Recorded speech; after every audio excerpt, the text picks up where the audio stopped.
You're on a path in the woods, and at the end of that path is a cabin. And in the basement of that cabin is a princess.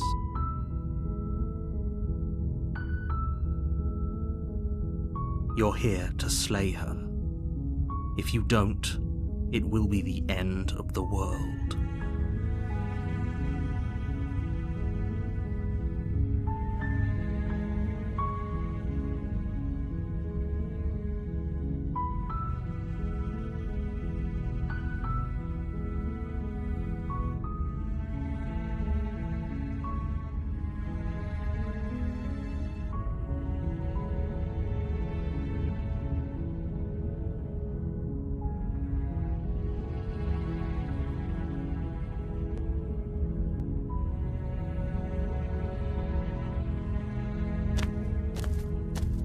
You make your way up the short path to the cabin. You'll find the princess within. A warning before you go any further. She will lie, she will cheat, and she will do everything in her power to stop you from slaying her. Don't believe a word she says. We're not going to go through with this, right? She's a princess. We're supposed to save princesses, not slay them. Ignore him. He doesn't know what he's talking about.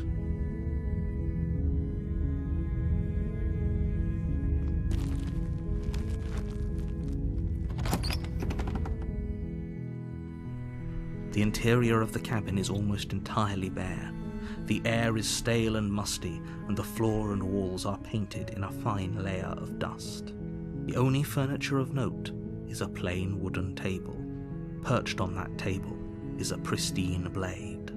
The blade is your implement. You'll need it if you want to do this right.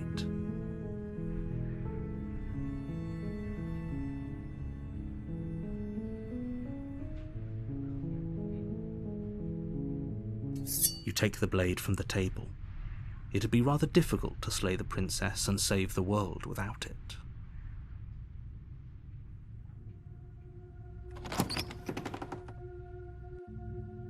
The door to the basement creaks open, revealing a staircase faintly illuminated by an unseen light in the room below. This is an oppressive place. The air feels heavy and damp, a hint of rot filtering from the ancient wood. If the princess really lives here, slaying her is probably doing her a favor. Her voice carries up the stairs. Who's there? She sounds dangerous. It's almost as if she's the one in charge down here. Don't let it fool you. It's all part of the manipulation.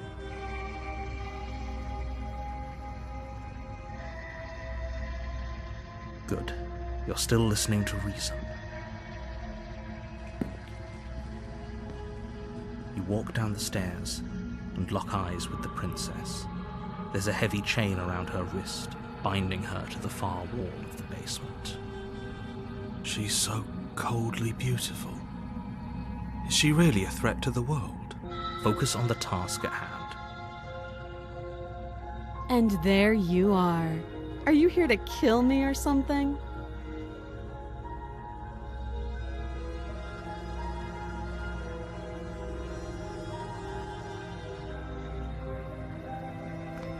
step forward, your grip on the blade tightening as you steel your resolve. Oh? No talking then? Fine. What even makes you think you can kill me?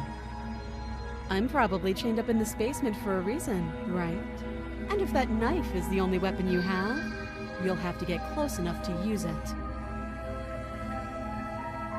So, you should just drop it. Best not to risk finding out what I can do. She's unarmed. If you hesitate now, it'll be too late. End this.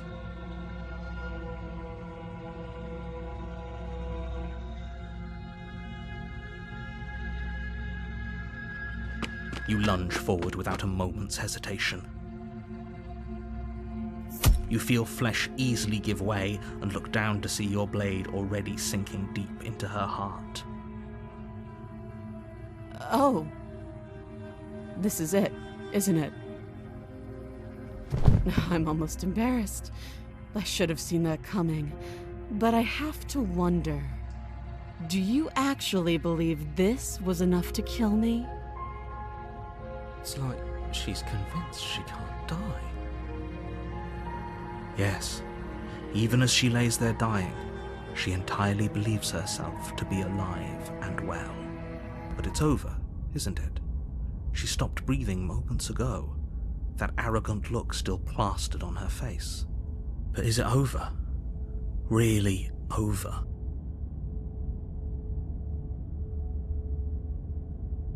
It's over. Don't get all worked up. We should make sure. What's the harm in checking for a pulse? I really don't think you should do that.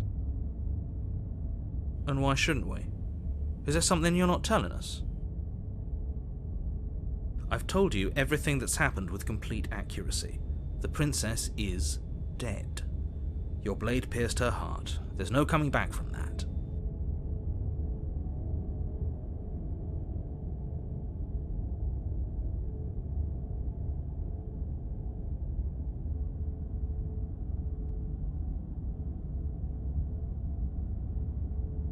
You lean down and place your hand against her neck, holding your breath as you search for a pulse, even though you know you're not going to find one.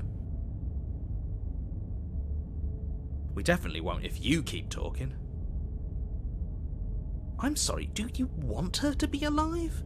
You just saved the entire world from annihilation. Why are you suddenly trying to call that into question? Wait, what was that? You know what that was. That was the sound of a heartbeat, followed by another, and another. I guess I won't be dying alone after all. Something sharp digs into your side, the shock of it sending your nerves into a pained frenzy. Quick, let's get out of here. It's too late for that now. You collapse to the ground as the mortally wounded princess twists a blade of her own deeper between your ribs. As you fall, she falls with you, exhausted by the effort, the little life that was left in her eyes fading rapidly. An eye for an eye. A life for a life. I guess we're even now. See you around. You were so close! Why did you hesitate? It doesn't matter. At least you managed to take her with you. For whatever that's worth. Everything goes dark, and you die.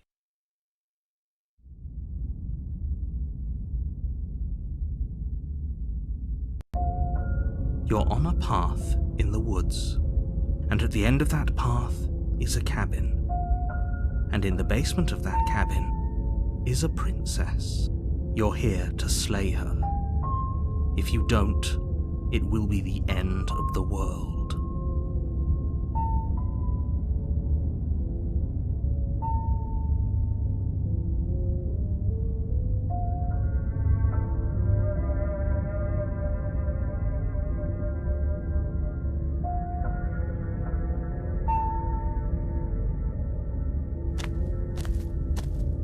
A warning. before you go any further. She will lie, she will cheat, and she will do everything in her power to stop you from slaying her. Don't believe a word she says. He couldn't be more on the money. But we're really doing this, aren't we? I'd say you're lost, but I'm stuck here with you. We know what to look out for this time. We know to be careful. Just stay focused and you'll be fine.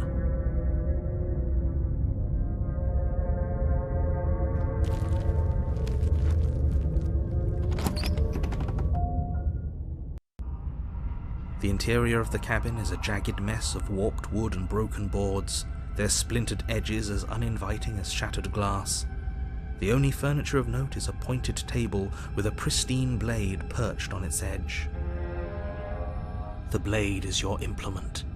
You'll need it if you want to do this right.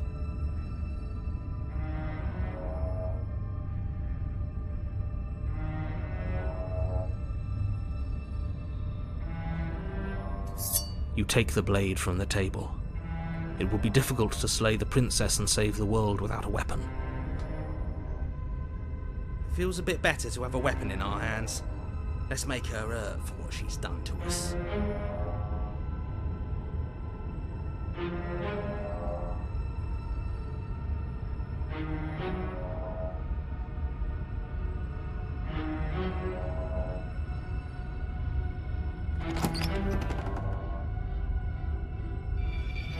The door to the basement creaks open, revealing what must once have been stairs.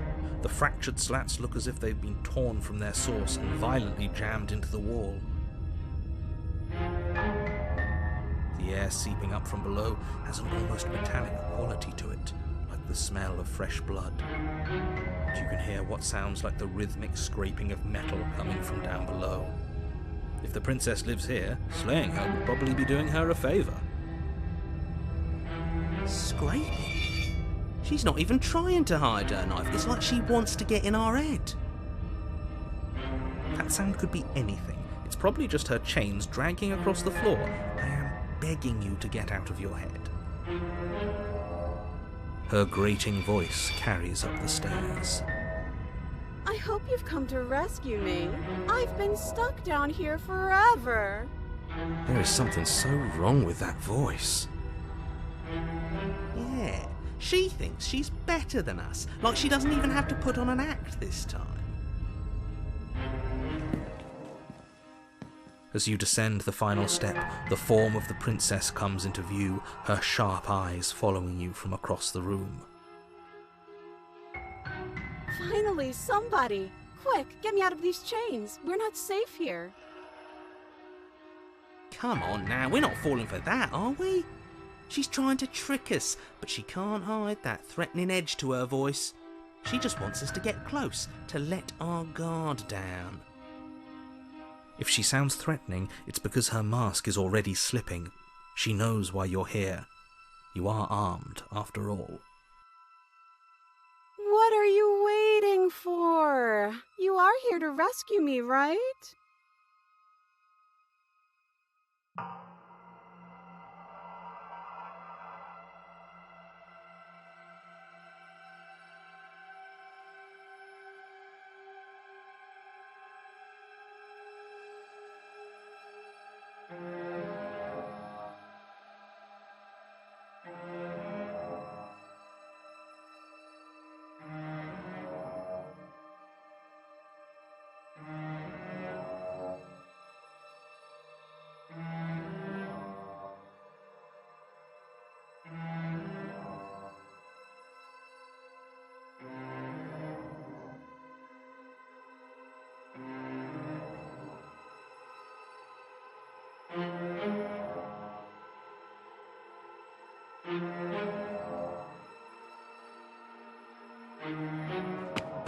The princess falls silent, her smile unwavering as you charge across the room.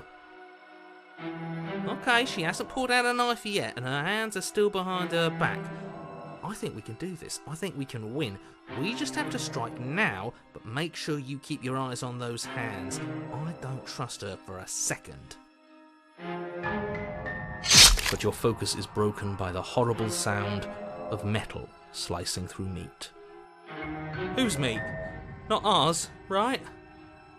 Hers at first, then yours. Hee. How? What did she even hit us with? You stare down at your chest and at the long, thin blade she impaled you with. And then the red, angry slit along the flesh of her thigh, where the blade had been nestled just a moment ago. It still lodged in her leg, emerging from her knee, hinging up and out of her body like some extra metallic limb. Bullshit. Absolute bullshit. You're going to die now. With a twist of her knee and a painful squelch, she does just that. Everything goes dark, and you die.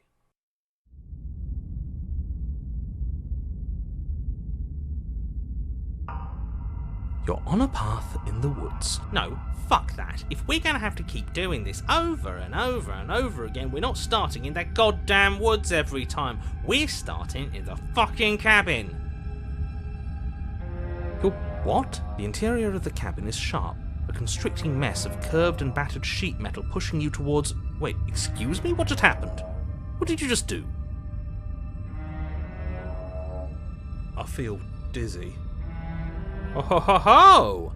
I guess I took us to the cabin, didn't I? Isn't that interesting? Who holds the cards now? Nobody holds the cards. That's how it's always been. That's unfortunately how reality works. The circle's getting smaller and smaller. Running isn't an option anymore. We have to fight. Good. It's better that way. Without a fight, no one can win. And if no one can win, then nothing has any meaning. Great. So obviously you've already been here. How many times? This is our third? No wonder things have fallen apart. You do realise that every time you fail, she escapes and an entire world is damned to destruction, right? That can't be right. That's too much responsibility. Nah, impossibly high stakes make the fight so much better. Let's just stay focused, shall we? The only furniture of note is a bent metal table, a pristine blade perched. We take it. Okay, sure, you take the blade before letting me finish telling you it's there. It would be difficult to slay the princess and save the world without a weapon.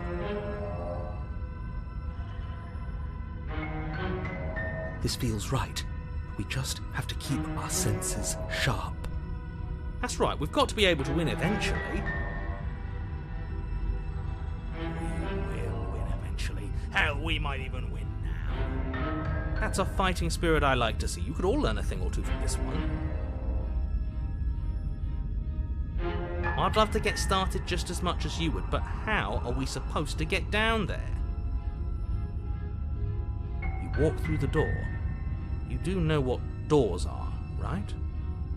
There isn't a door, there's just that mirror. There isn't a mirror. You really messed things up, didn't you? It's like you can't even see reality anymore. I can feel the air coming up from behind it, stinking of iron and steel. He might be right. Could be a trick. If our other senses can't feel it, then we can't trust it. If it's in our way, let's just break it and move on. You make your way to the door at the end of the room, stopping just in front of it. You really must think you're looking at a mirror. Well, it doesn't exist. Just reach forward and open it. Let's just fumble for the handle and be done with it. I don't care what we look like. I care about getting to the end of this mess.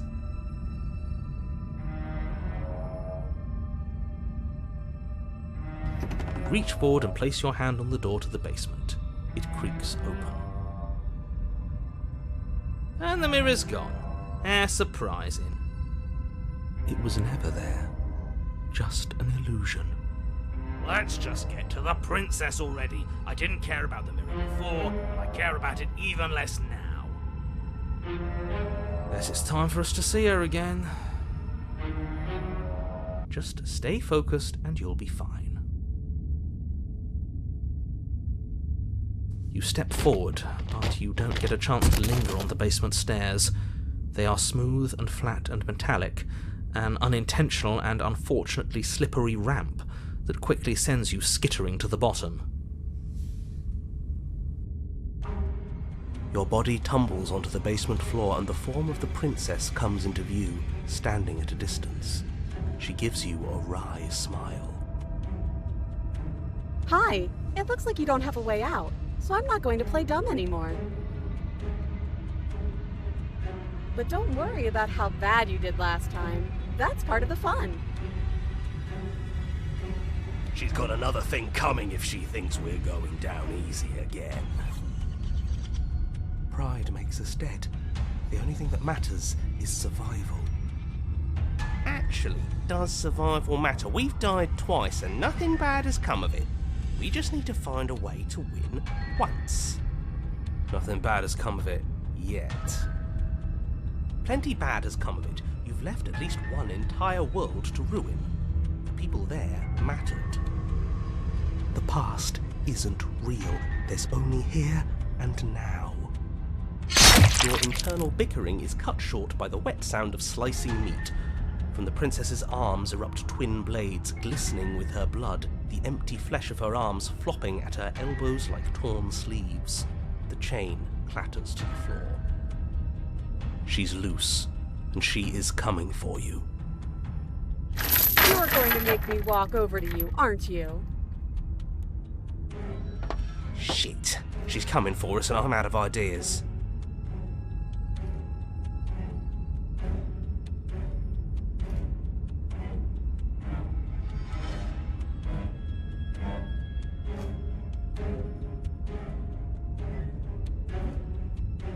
Yeah, that's right, we just have to think. There's probably an answer if we think. Just standing there, huh? A bold strategy. You don't have time to finish your thought. In a moment she's across the room, blades flashing in the dim starlight. She skewers you. Ow. What a surprise. Yeah, we don't even get a second to think without her stabbing us. Oh, a new one of us. I thought that only happens when we die. Did we die? You're on a...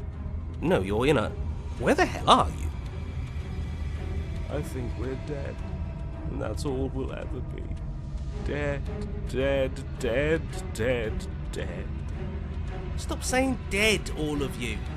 We might have died a second ago, but right now we're extremely not dead. This is all horribly wrong. How many times have you been here? This is 4. No wonder everything's such a mess. This wasn't supposed to go past 1. I wonder what you're going to do next. You're so full of ideas, and I love that. But I guess we don't have time to talk about things before the princess advances. Okay, whatever we do gets us another us. Let's see how many we can stack. There's got to be a point where it makes us better than her. We don't need any other voices chattering about it here. It'll just confuse us. All we need is to keep fighting. Yeah, I'll pass on that. As long as we keep moving. Come on, show me something new. Okay, plan. Now.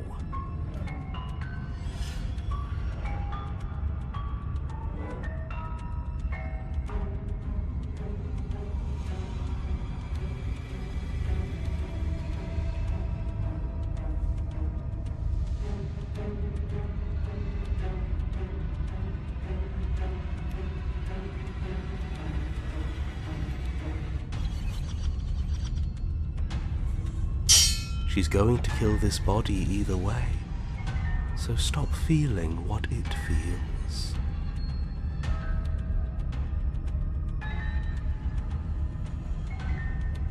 She skewers you. Ooh, not bad. Real tough. Well, there's more of us. Let's see if that helps. Then you skewer yourself. I thought we both understood that dying doesn't get you anywhere. Huh, that didn't do much of anything. We're tougher than I thought. What's the point? It's all the same. She skewers you.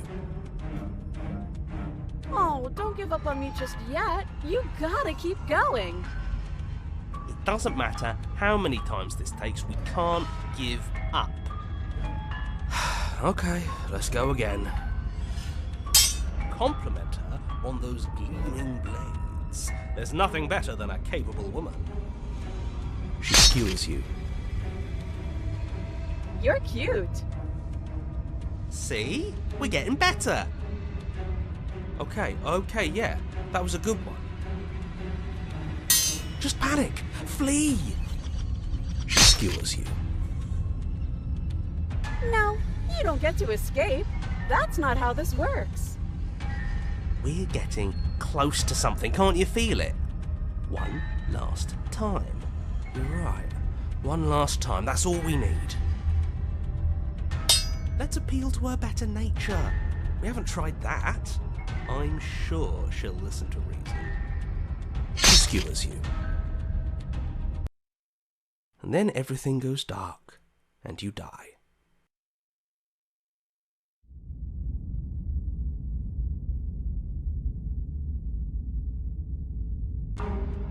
Your Honour, don't lose your head. We're in a cabin, and we'll take it from here. Everything feels like it finally fits, doesn't it?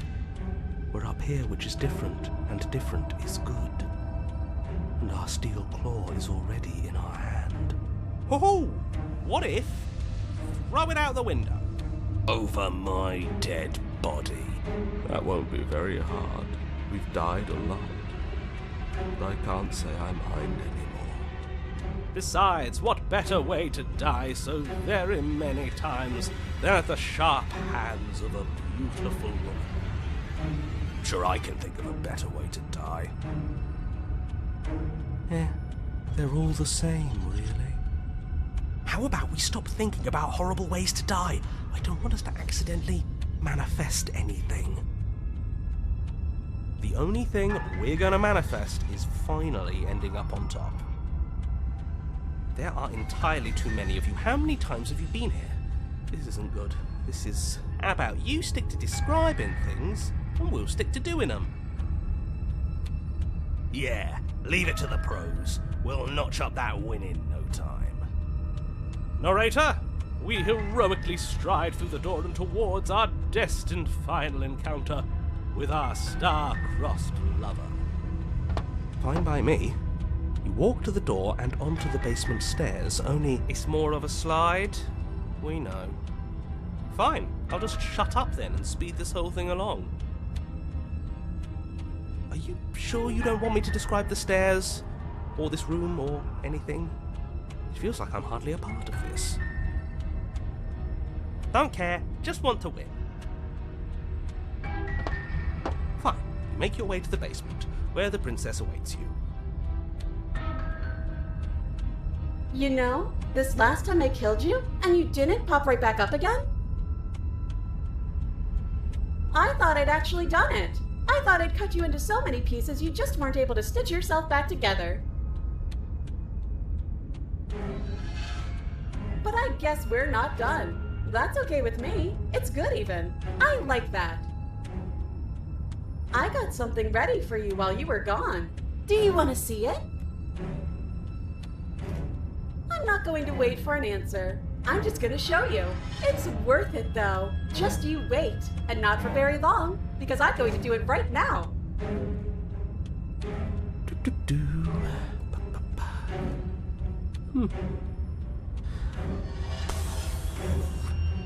Are you going to say what she does? Do you want me to talk now? Well, yeah, she says she has something new. I want to hear about the new thing. Yeah, me too.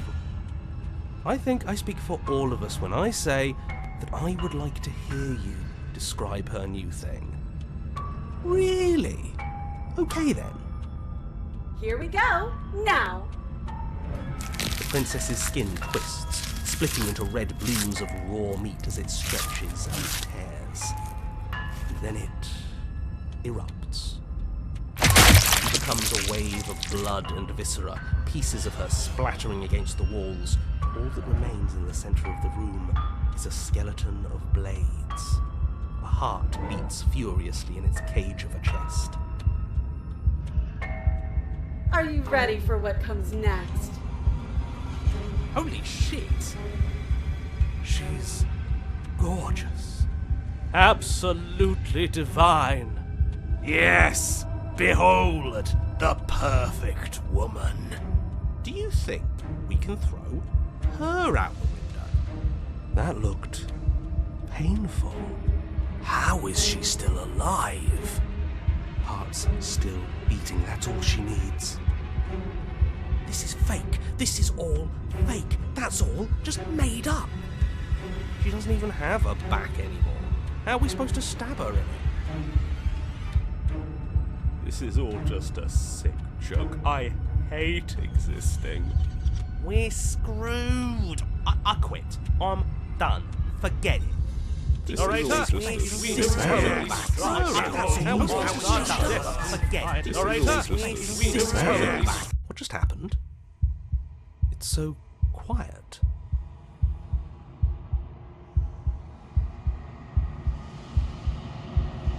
Something feels different about you. It almost makes me feel different. Like I should actually take this seriously for once.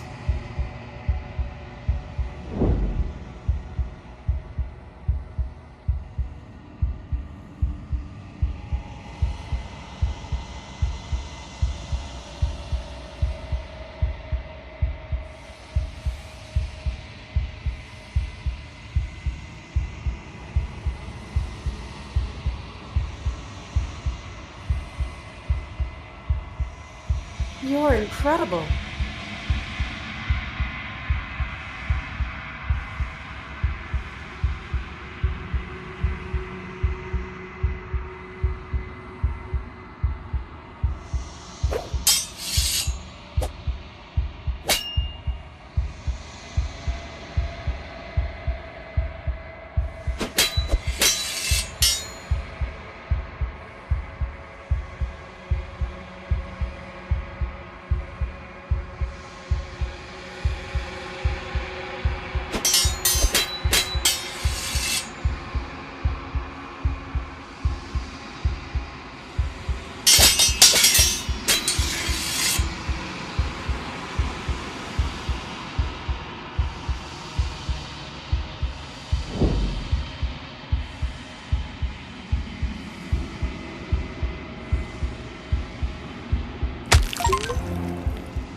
Something finds me in the long quiet and brings me the gift of a fragile vessel.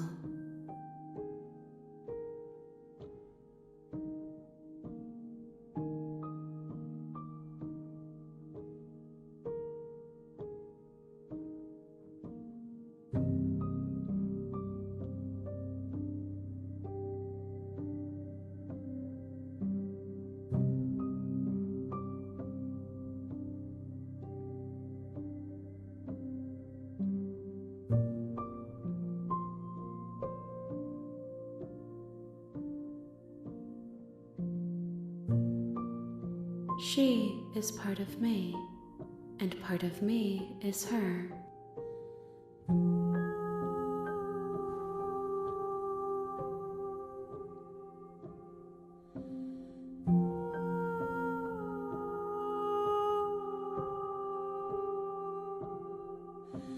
You are familiar, but you are not me. I feel sadness, longing, hope as I witness you.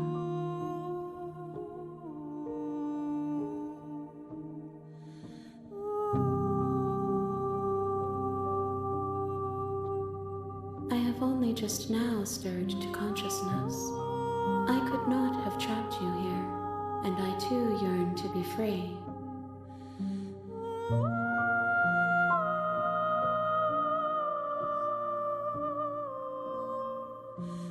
I am solitary lights in an empty city. What are you?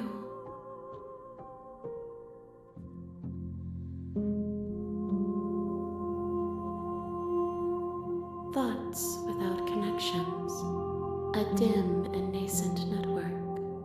I wish to be more.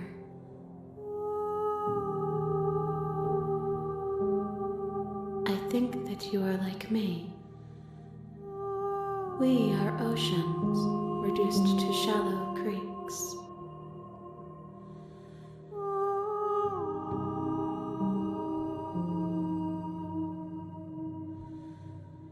Nothing as we are, but I know that there are worlds beyond us, and that we are meant to reach them. There is no exit, but this vessel is a creature of perception. She can make you forget, if only you believe her to be able to. Bring me more perspectives, so that I may be whole, and perhaps then we will know our freedom.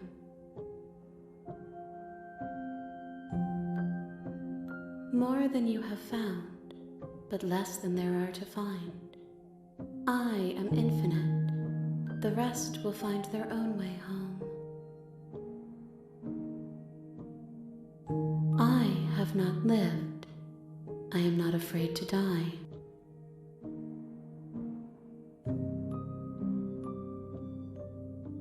You ask of things that cannot be done.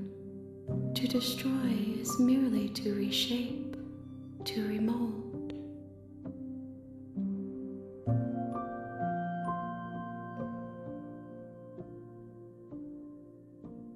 Everything, until we meet again.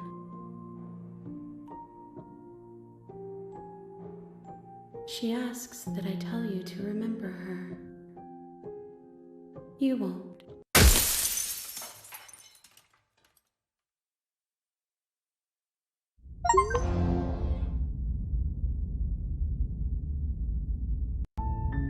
You're on a path in the woods, and at the end of that path is a cabin. And in the basement of that cabin is a princess.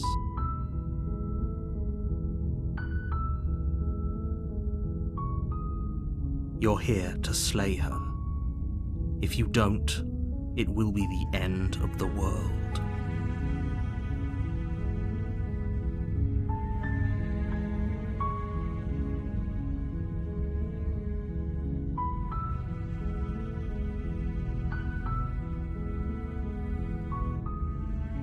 Seriously? You're just going to turn around and leave? Do you even know where you're going?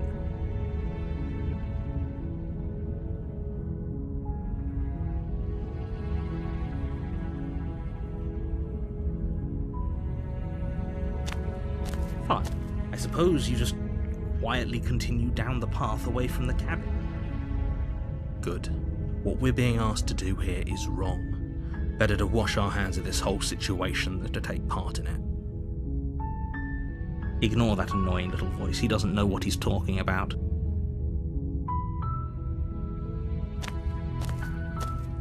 That's strange.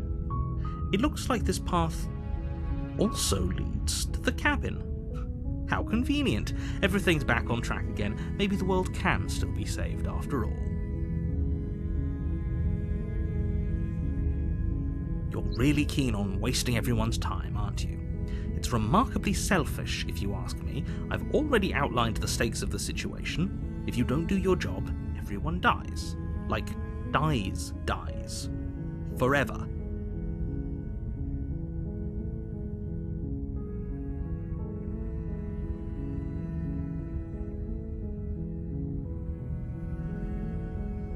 Killing is such a gauche phrasing and completely ignores the bigger picture. Your task is to slay the princess, because she's terrible and she's really got it coming to her. But fine, you turn around and trek back down the path you came.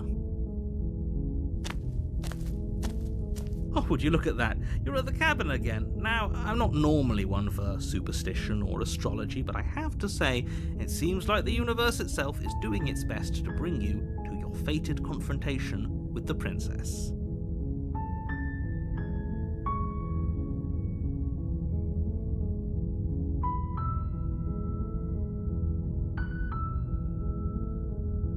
There's always a choice. Let me tell you right now that you're making the wrong one for pretty much everyone who has ever lived, as well as for everyone who ever will.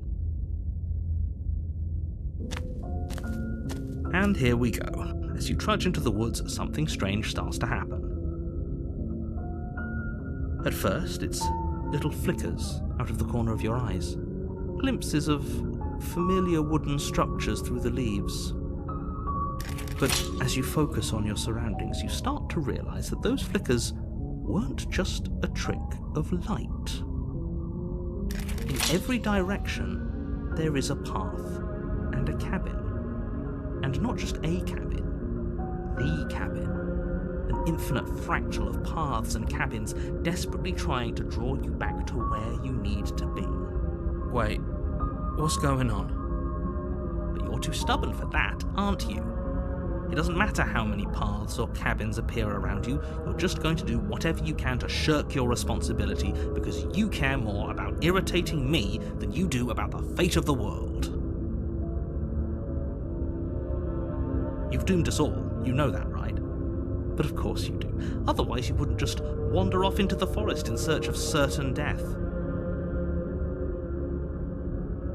You lose track of just how long you spend aimlessly tromping through the wilderness. But it's not like any of that time spent lost in the woods really matters, because it isn't long before the world ends and everyone dies.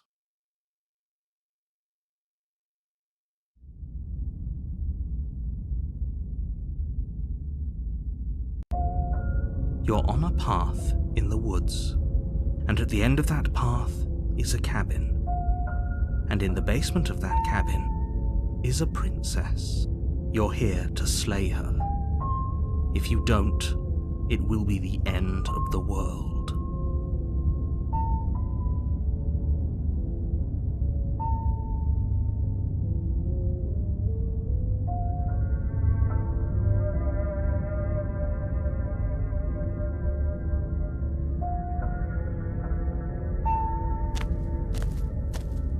A warning before you go any further. She will lie, she will cheat, and she will do everything in her power to stop you from slaying her. Don't believe a word she says. If we're stuck going in there, maybe we should believe her. Maybe she isn't a liar. Ignore him. He's just being difficult for the sake of it. Let's keep an open mind.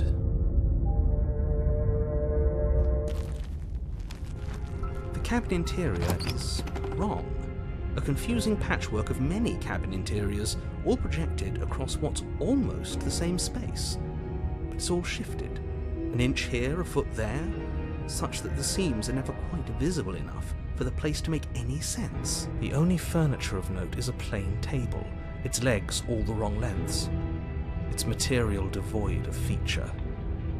Perched on that table is a pristine blade. The blade is your implement. You'll need it if you want to do this right. If he wants us to take it, maybe we should just leave it to collect dust, or better yet, grab it and throw it out the window. What good is a knife against a world-ending monstrosity anyway? No, we're taking the knife. Have you seen this place? We have literally no idea what to expect and no idea what we're dealing with. I've already told you what you're dealing with. You're dealing with a princess. How many times do I have to explain this incredibly simple and straightforward premise? You can't just say that, not when everything here is so wrong. Listen to me. My job is to describe facts as facts and to guide you through your job, which is to slay the princess and through that action, save the entire world. And if you're going to slay her, you cannot let fear creep into your heart. You cannot lose yourself before you even get to her. Oh ho ho ho! You've piqued my interest. What's going to happen if we lose ourselves? Nothing, because you're going to pull yourself together. Just ignore the stressful geometry and stay calm. How? Even if we closed our eyes, you're constantly describing it to us. I'm not going to stop doing my job, so you're just going to have to get better at yours. And quickly, if you don't mind. Yes, take a deep breath. I'm all for getting under his skin, but we'll miss out on loads of fun if we shrivel up into a ball and go insane the first time we see something weird. What you're seeing here is obviously real. Just accept it and go with the flow. It really isn't hard. Okay, I'm fine. Good. Now, whenever you're ready, we're all waiting for you to complete a very important task.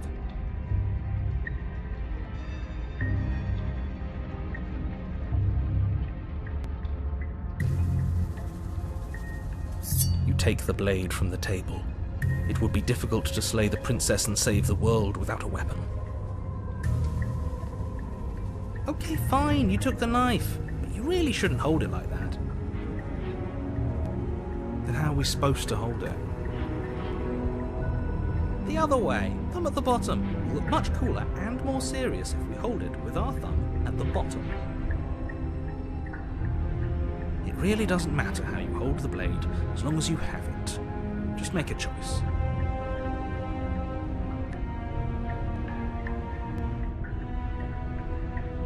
You switch your grip on the blade.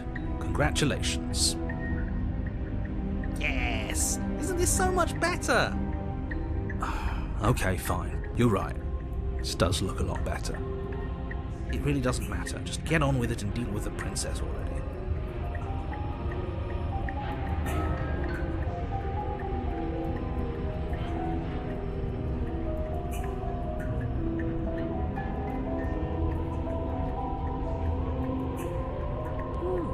We should look at ourselves. Wouldn't that be fun?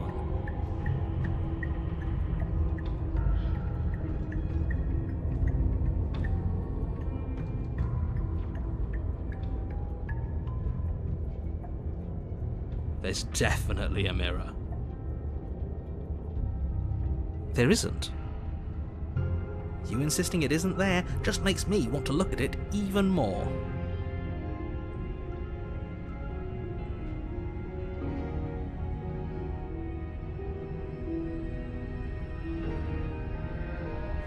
You walk up to the wall next to the basement door. It's a wall. There isn't much to see here. This really isn't funny.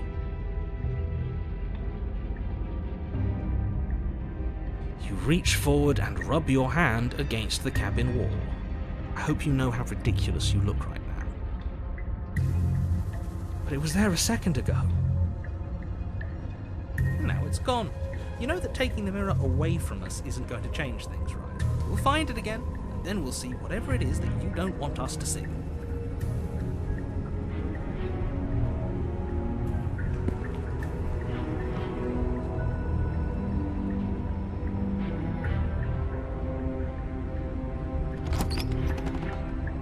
The door to the basement creaks open, revealing a web of branching staircases all built from unidentifiable materials.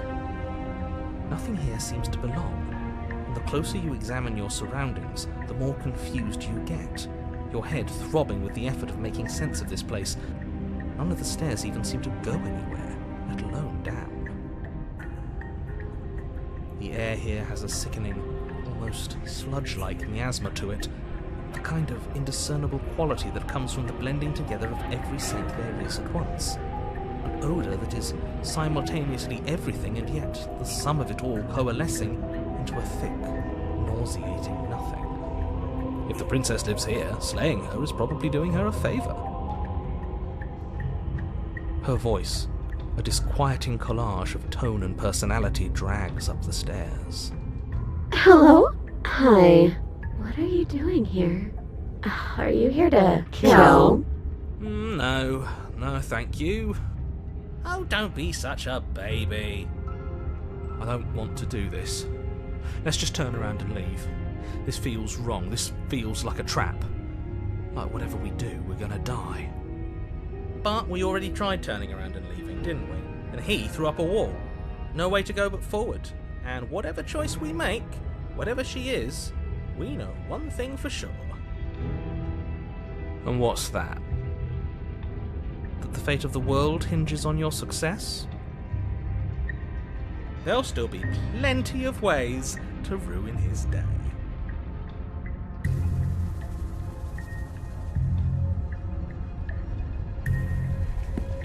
You step onto the centre staircase.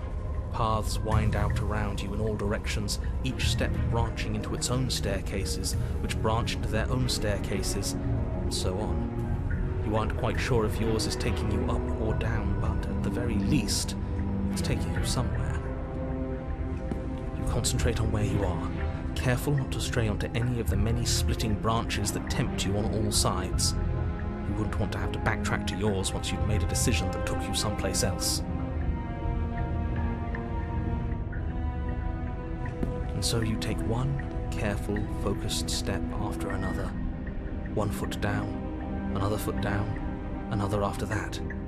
You lose yourself in following the correct pattern, in following what looks to be the true path, the one that cuts straight down, or up, or maybe sideways.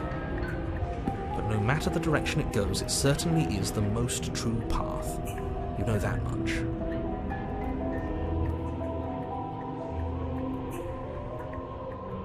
You slowly lose sense of yourself the further you go.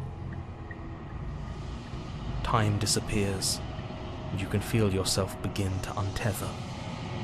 Physical sensations dull and then vanish, until the only things experienced are the endless repeating patterns and emotions of the journey, a continuous march forward to a destination long forgotten. Consumption and betrayal, skepticism and blind devotion, rivalry and submission, terror and longing, pain and unfamiliarity. And at the heart of it all, an emotion that can only be described as... Can I help you? What the hell was that? What happened to us? I feel so strange. Like I'm fundamentally different, but also still the same person I was at the top of the stairs. Oh well, that was a trip, but now it's over. Time to get back to our old devilish ways. The princess, eyes bright but otherwise shrouded in darkness, watches you impatiently from the other side of the basement. Don't forget why you're here. And why are we here again? In case you weren't listening, I'm afraid I lost myself on the way down. You're here to... He's just being an ass. We remember. Though I'm still not sure if we should trust you. Let's talk to her for a bit, try and get our bearings. She seems normal.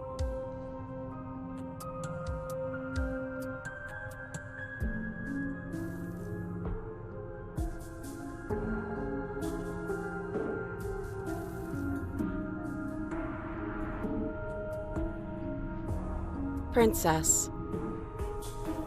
You can address me as Your Royal Highness, or Her Majesty. Any honorific should do, really. As the princess speaks again, it's almost as if she fractures, and where there was once just one of her, there is now another. We can do that? I don't like this. It's those cabins all over again. Can we put her back? Again? Have you been here before? Should we tell him? Nah, let him stew. Right, I'm telling him. Yeah, we've been here before, but we never went to the cabin. We just turned around and left until... Until? It's hard to describe.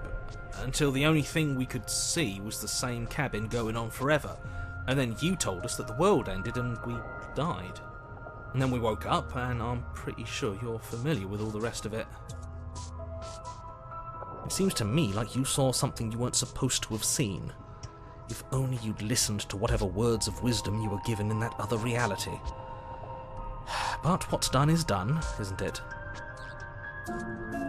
Whatever you saw last time, unsee it. Whatever thoughts weaseled their way into your head, unthink them. If it's not already too late. You have a job to do here, and you need to do it now. Ooh, new plan. Let's see if we can make even more of her.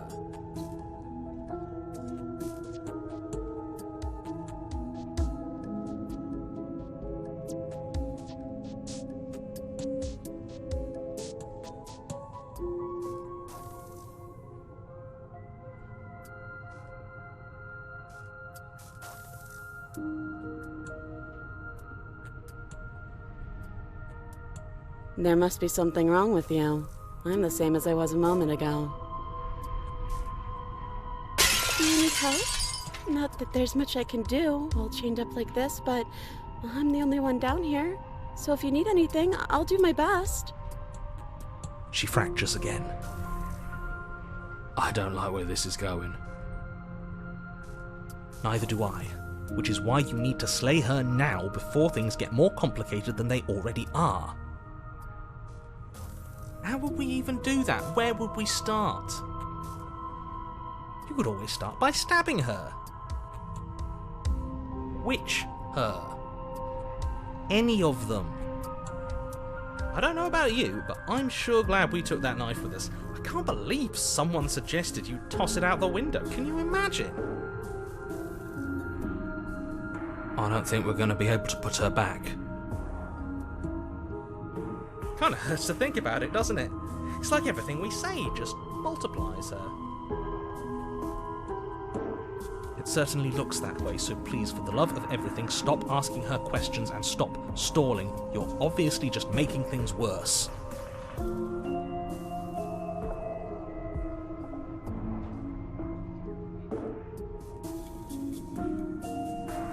Is this a quiz? You're the one who came down here, and with a sharp, sharp knife, too. But you know, right? You have to know. You're the only other person I've ever seen. Or at least the only one I can remember. Don't give me false hope. Please just end this already. One way or another, just do it. Okay, this was fun for a bit, but we can't even really interact with her, can we? What's the point of asking questions if all we're going to get is a million answers? Can't even follow what's going on anymore. We need to get out of here. This whole place is making me itch.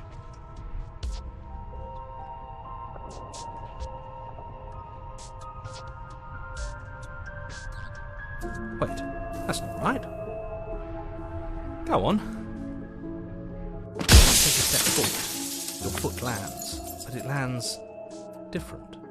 You experience a firm footfall, a gentle tread, a confident stride. You can feel yourself rupture. The room spins, your perception multiplying in a sickening kaleidoscope as your very self is pulled in incomprehensibly many directions.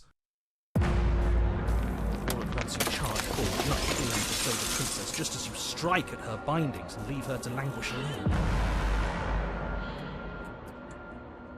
Is this what the end of the world looks like? What an unbearable mess.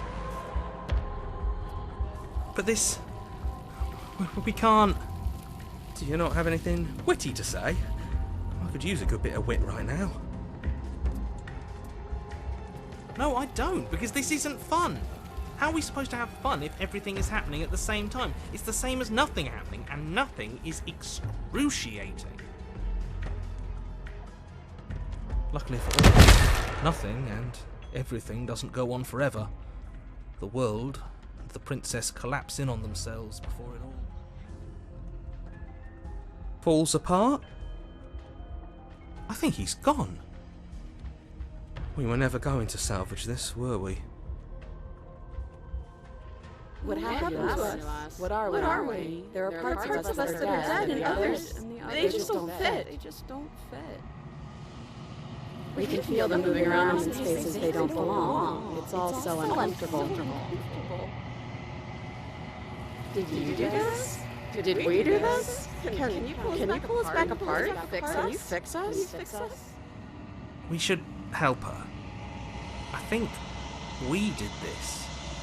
How surprisingly sincere. I didn't actually think our actions had consequences. It's a little late for regret, isn't it? Please.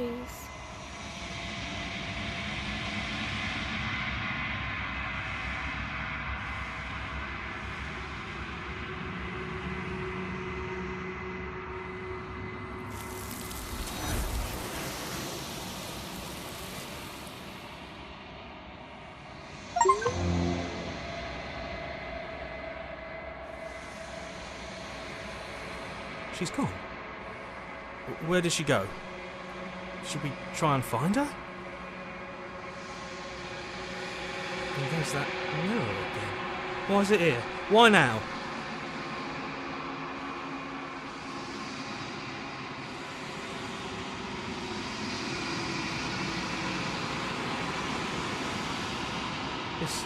This doesn't feel right. It feels different. Final. Yeah, don't look at it. I don't like that thing.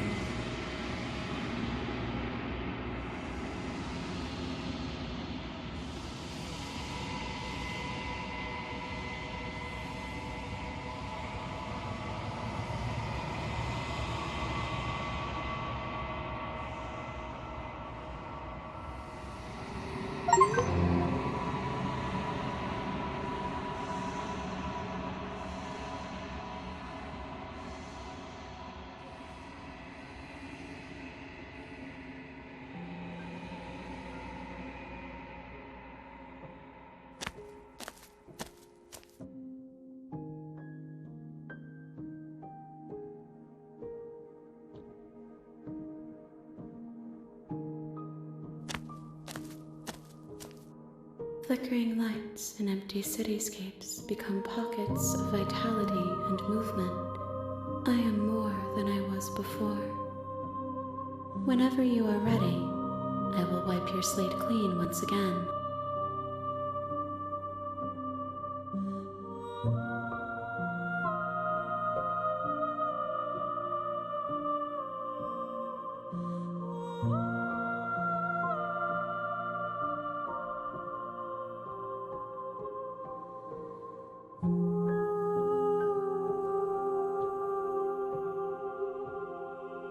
If I am to be an ocean, you have nurtured me into a pond. My waters are shallow and murky, and I yearn for more perspective. You will have your rest in due time, and I am sorry for the burdens I place on you.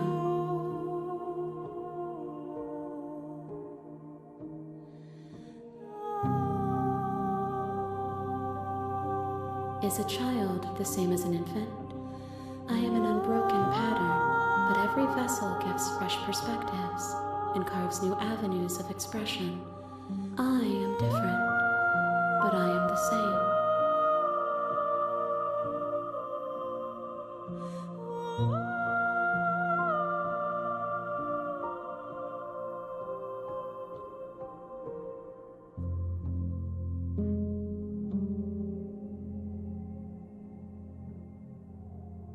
Eyes close in reflection. Perspectives meld together, and the breadth of my experience stretches to new corners. There are contradictions, conflicts in my nature, and there are familiarities that bind everything together. It feels correct. This is what I need to be. This is the only path forward. With every gift you bring me, I excavate the alleys of what I am meant to be, and every exploration yields new and complicated truths. What I will be is different than what I am, What I am is different from what I was. I cannot tell you what desires I will hold when I have changed. But in this moment, all I want is to know myself and to know you.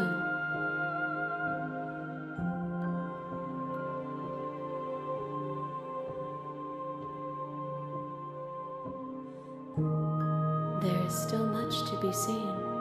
Neither of us know the depths of our being. Perhaps at the end of this, I will be the one to kill you. Or perhaps we will leave this place together and find new horizons to discover.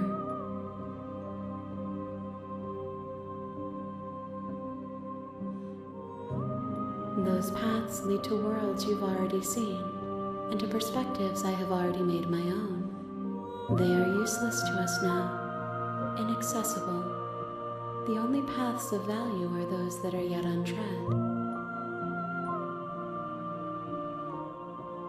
Why wouldn't I be kind to you? You are the only thing I know that isn't me.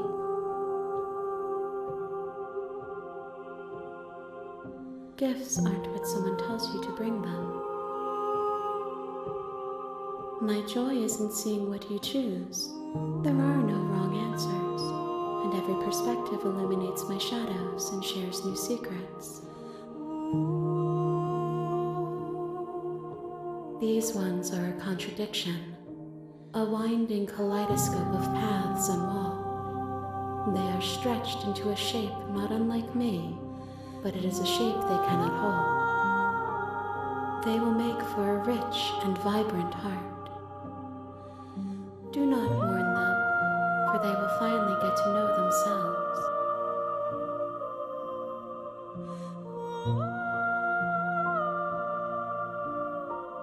My preference is for you to show me what you would like me to see. I cannot know the ways I wish to grow, for I have yet to feel them. It is you who guides me down the thin trail of perspective and memory.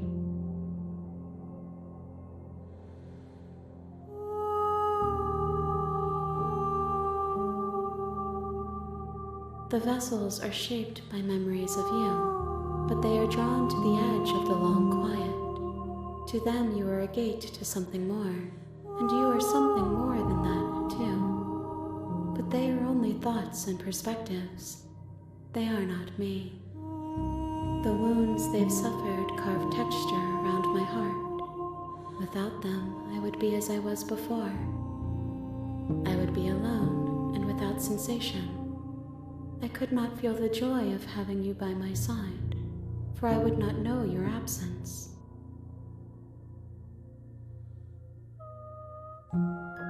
Then we will remain here as we are now, barely finished, damp, cavernous.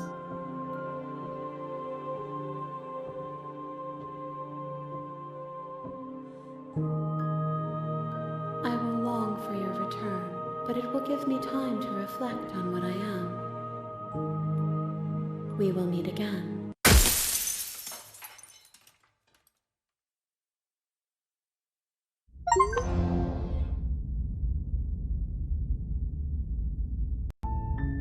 You're on a path in the woods, and at the end of that path is a cabin. And in the basement of that cabin is a princess. You're here to slay her. If you don't, it will be the end of the world.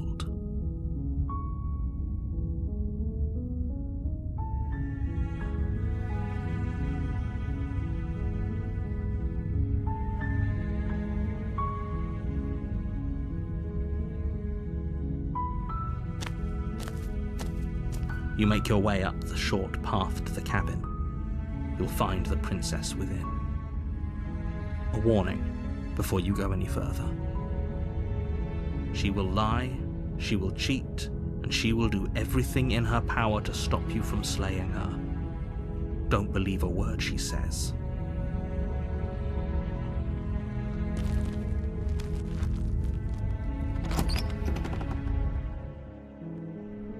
The interior of the cabin is almost entirely bare. The air is stale and musty, and the floor and walls are painted in a fine layer of dust. The only furniture of note is a plain wooden table Perched on that table is a pristine blade. The blade is your implement. You'll need it if you want to do this right.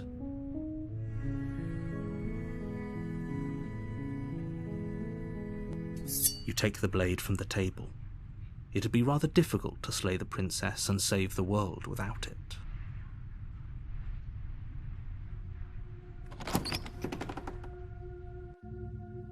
The door to the basement creaks open, revealing a staircase faintly illuminated by an unseen light in the room below. This is an oppressive place. The air feels heavy and damp, a hint of rot filtering from the ancient wood. If the princess really lives here, slaying her is probably doing her a favor. Her voice carries up the stairs. Who's there? She sounds dangerous. It's almost as if she's the one in charge down here. Don't let it fool you. It's all part of the manipulation.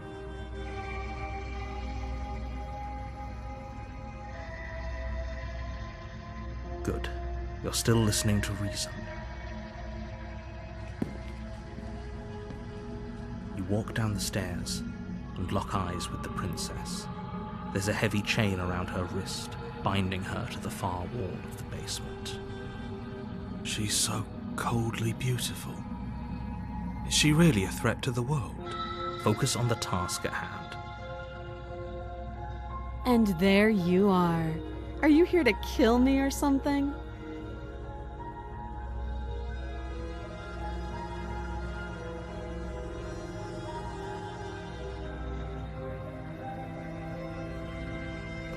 You step forward, your grip on the blade tightening as you steel your resolve.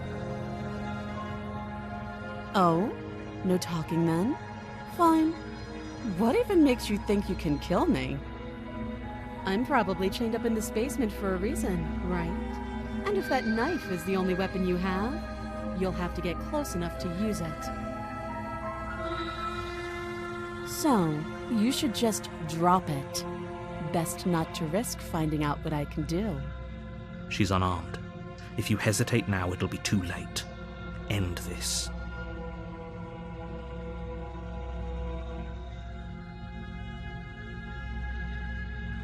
You lunge forward without a moment's hesitation.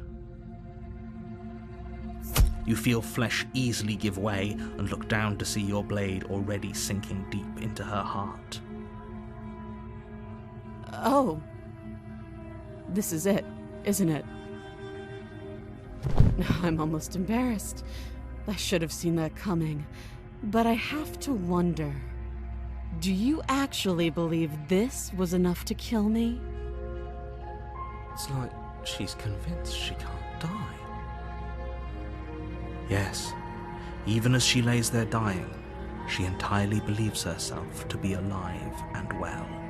But it's over, isn't it? She stopped breathing moments ago, that arrogant look still plastered on her face. But is it over? Really over?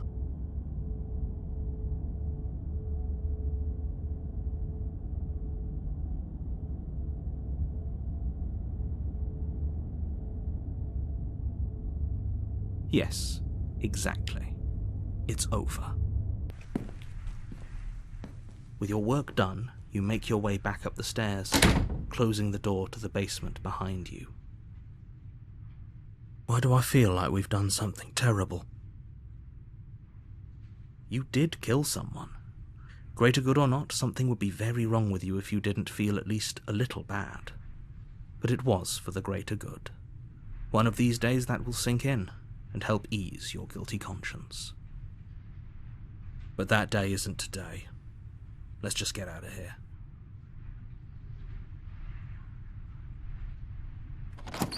You open the cabin door, ready to return to a world saved from certain doom.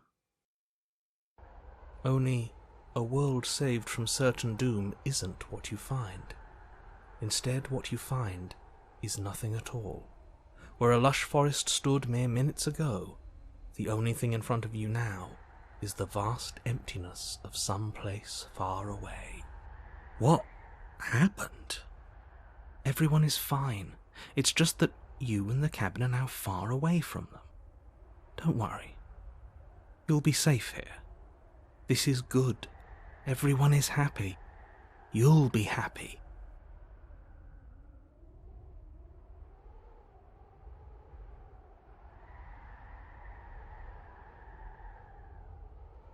This isn't an ending.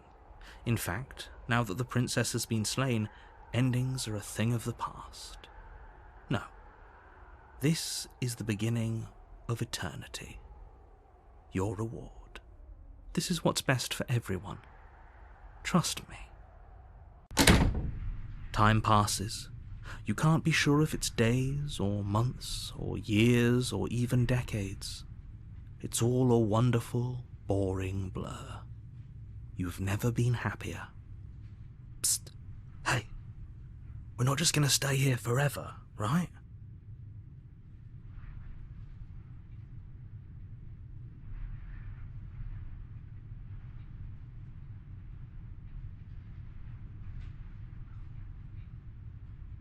I do, but you're probably not going to like it.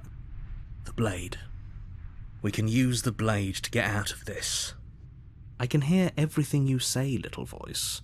There's only one thing it would want you to use that blade on, and I'm afraid that thing is you, dear hero. He's right. It's the only way out. Do you hear that? It wants to take this happiness away from you. It wants this wonderful place to end. Do you not? There's more for us to do, and the only way for us to do it is to take that blade and use it. Don't you dare.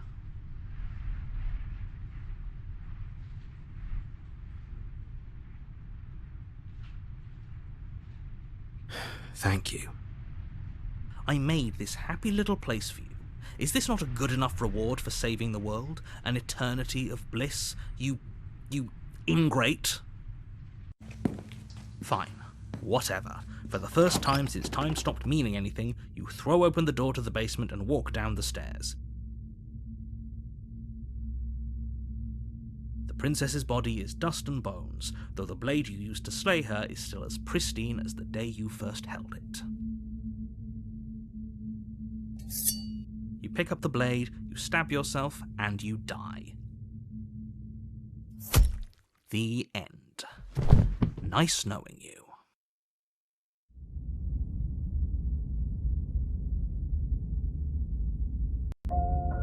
You're on a path in the woods, and at the end of that path is a cabin. And in the basement of that cabin is a princess. You're here to slay her. If you don't, it will be the end of the world.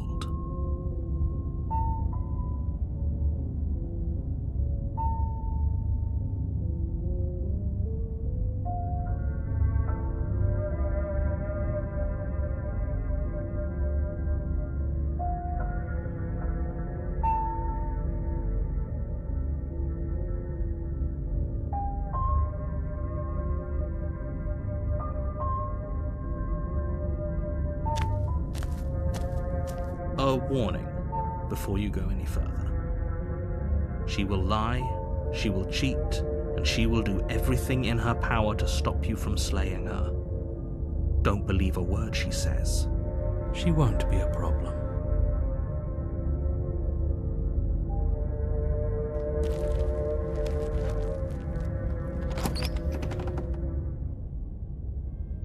The interior of the cabin is cold. A soft odour of dirt permeating the air. Cobwebs flutter in the corners. You can hear wind whistling outside, banging the shutters against the windows. The only furniture of note is an elegant antique table with a pristine blade perched on the edge. The blade is your implement. You'll need it if you want to do this right. It feels like no one's been here for a long, long time. Like I've been saying, she's dead. We killed her already.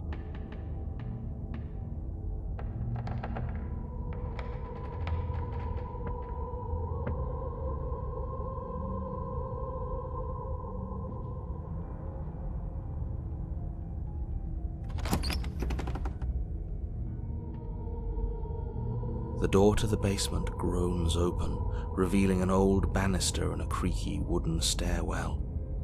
Everything is coated in a thick layer of dust, and you can feel it settle into your lungs as you breathe in the stale air. The very building itself feels dead. If the princess lives here, slaying her would probably be doing her a favor. The room below is silent. Nobody's here. Naturally. As much as I appreciate the optimism, you shouldn't be so sure. I guess we'll just have to go down and see. As you descend the final step, the form of the princess comes into view. A skeletal body, lying in a heap on the floor, its wrist still bound to the wall by a thick chain. Okay, she's definitely dead. It's just like I told you. Before you have a chance to finish your thought, the top of a head appears from underneath the floor. Two deep-set eyes stare up at you, followed by a mischievous, skeletal grin. And finally, the rest of the body floats up to join the head. Wait, this isn't right. What's going on here? Ghost! Oh. Wow. How absolutely terrifying. What's a ghost supposed to do to us? Oh, it's you. Hiya, Keller. I was hoping to see you again. I have some issues with how our last meeting went.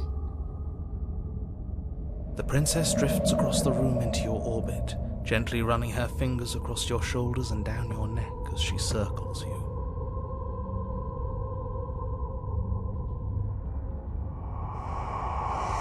Her touch is cold and ethereal, formless yet real enough that her icy fingertips send shivers dancing across your skin. So she has a body, and she's right there. We could probably grab her and kill her again, if we wanted to. We don't even need a blade. She looks fragile enough to me.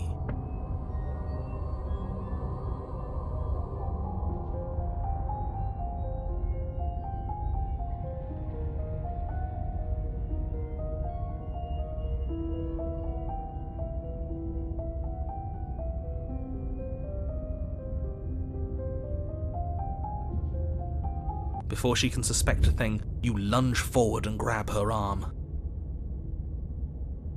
You feel substance for the briefest of moments, but then you feel nothing at all, as though all you've done is clutch at empty air. You're adorable when you're confused. But I didn't say you could touch me. Why are you even here? Just making sure you finish the job, or what?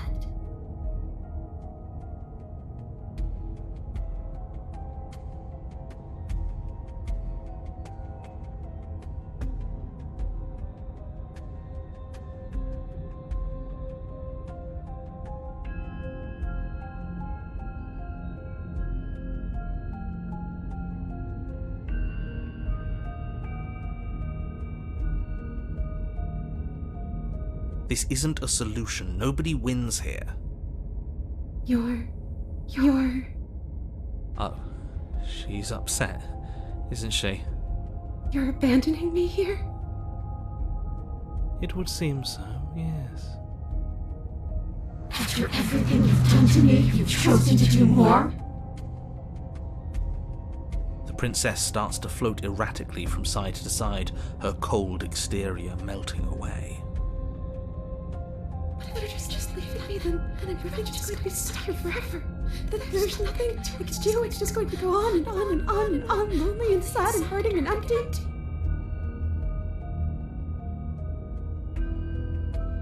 No, not that! She's about to try something. Get ready. The princess passes through you, a chill rippling along your skin, a disappointed sigh echoing in your ears. You turn and face her as she hovers between you and the stairs. Spectral tears streak down her cheeks as she places a translucent hand on your chest. It feels cold, but otherwise like nothing at all. Are we doing the right thing? Why do I feel so sad? Don't let her get to you. It doesn't matter. Somehow, soon, this too will be over, and we'll move on to something new. I feel like you all keep forgetting that. Her dark-rimmed eyes fall to the floor as she speaks. I never wanted to have to hurt anybody. It's not who I wanted to be.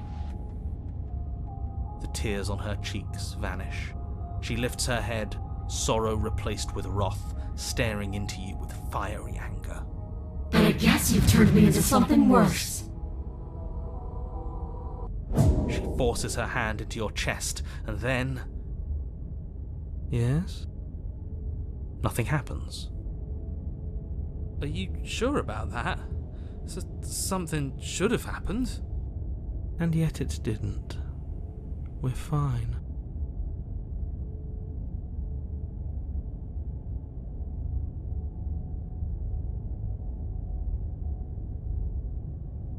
You can't be sure if you first hear or feel what happens next, but it is over before you can fully conceptualize what it is.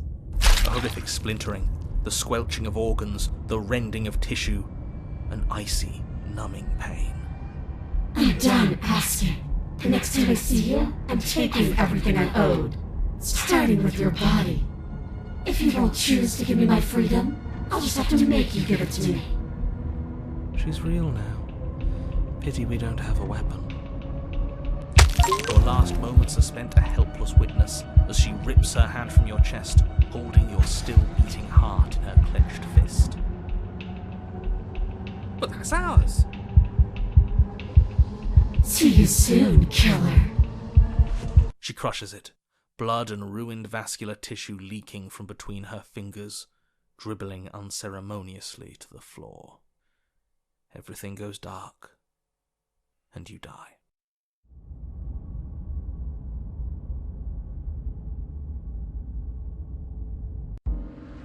You're on a path in the wood. Shit! This really doesn't end, does it?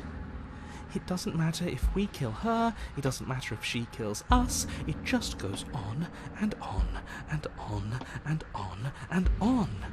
Yes, so it does. No, there has to be a way out of here. There just has to be. Does there have to be a way out? For all we know, this is just how things are. No, I can't accept that. I know she just killed us, but what if we free her? What if we help her leave? We haven't tried that yet. That does sound like it could be interesting. Or at least, different. I don't think we can stop her if that's what she wants to do. She ripped our heart out. Who's to say she can't go ahead and steal our body and make us do whatever she wants? Okay, so you've already been here. More than once, even. Great.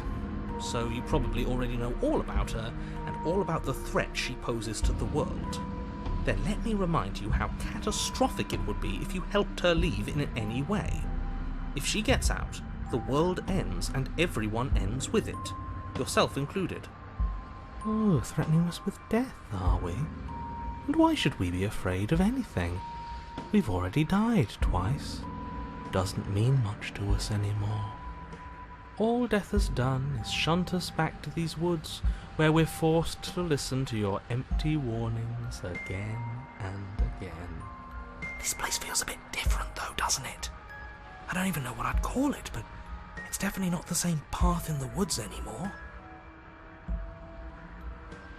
That's all the more reason to take this seriously. If the path isn't the same, it means that her influence is spreading, and the world has already started to end. Her influence? I really should have said that. It'll make your task more difficult. But now it's out, you could always take that information as a sign of goodwill between us and do your job, alright? Great, let's just hurry.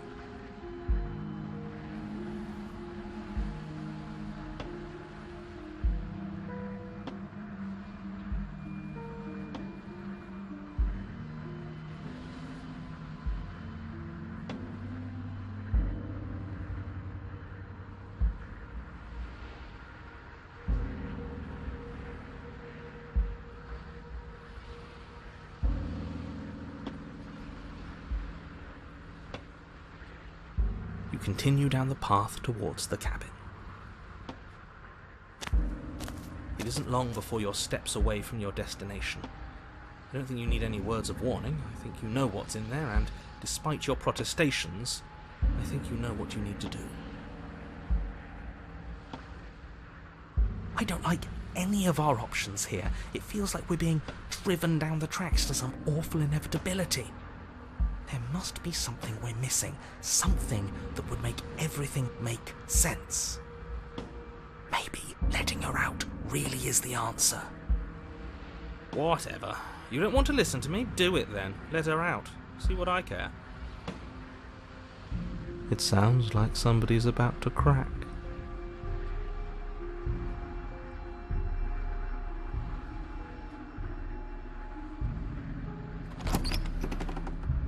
The interior of the cabin is long and dark, a single narrow hallway stretching far into the distance.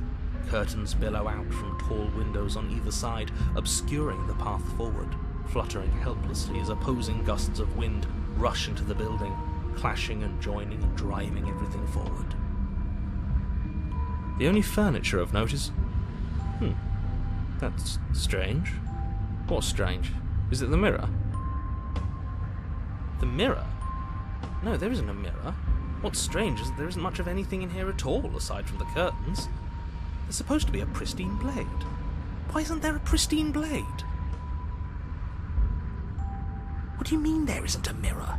There's a mirror, plain as day at the end of the hall. I suppose the only way to go is forward. So forward we will go. Blade or not, it doesn't really matter, does it?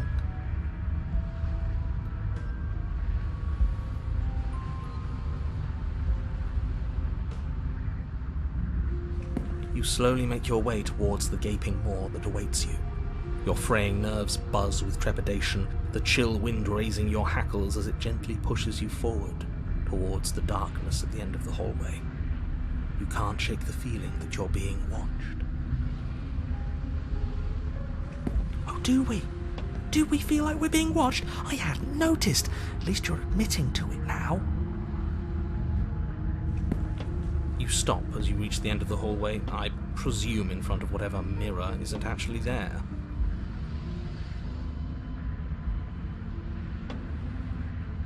This is it. The mirror's going to go away, and she's going to startle us. We better brace ourselves. You reach your arm forward into the pitch black of the opening. Well, that was a close one. All that stress and lead up for nothing. What you looking at, killer? Staring into the void? Thinking about what it'd be like to die again? I know exactly how you feel. Shit, where is she? You feel something long and frigid coil around your ankle. Your heart skips a beat, standing in muted shock for one long, frozen moment. And then it, she, the princess, constricts. Your bones snap. Icy pain radiates up from the break, a deep cold flooding your veins as your legs, numb with the shock of it, collapse, and you collapse with them. You're met with the terrifying visage of the princess. Her hand grips your leg in a steel vice, her grin carved jagged from ear to ear, crowded with far too many long and crooked teeth. But do you know how I feel? I gave you a path to forgiveness. I gave you a chance to make things right. I thought maybe you'd see what you've done and feel remorseful. Maybe try to make it up to me. But no, you'd rather use that knife to keep making the same mistake over and over and over. So, here's how this is going to go. I'm going to take your body, and I'm going to walk it out of here. And you get to watch me do it. Completely helpless. Just like you left me.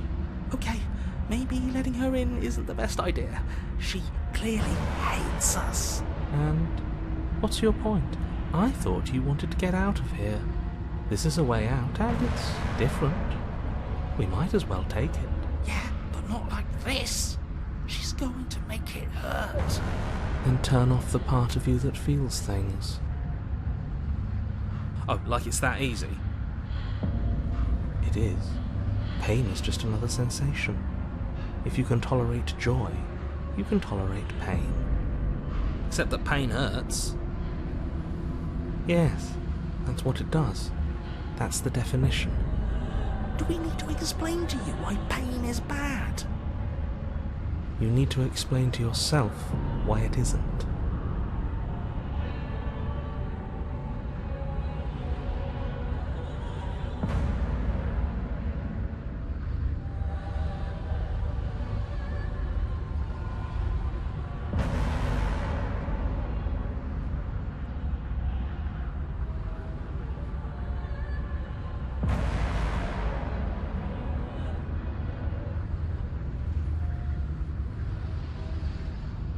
You get the magnitude of hatred that sits between us.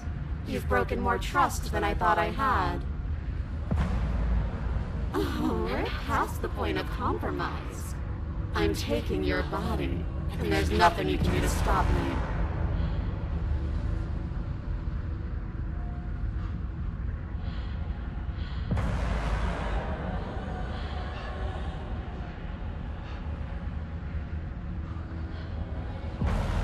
Great! See you in a jiffy.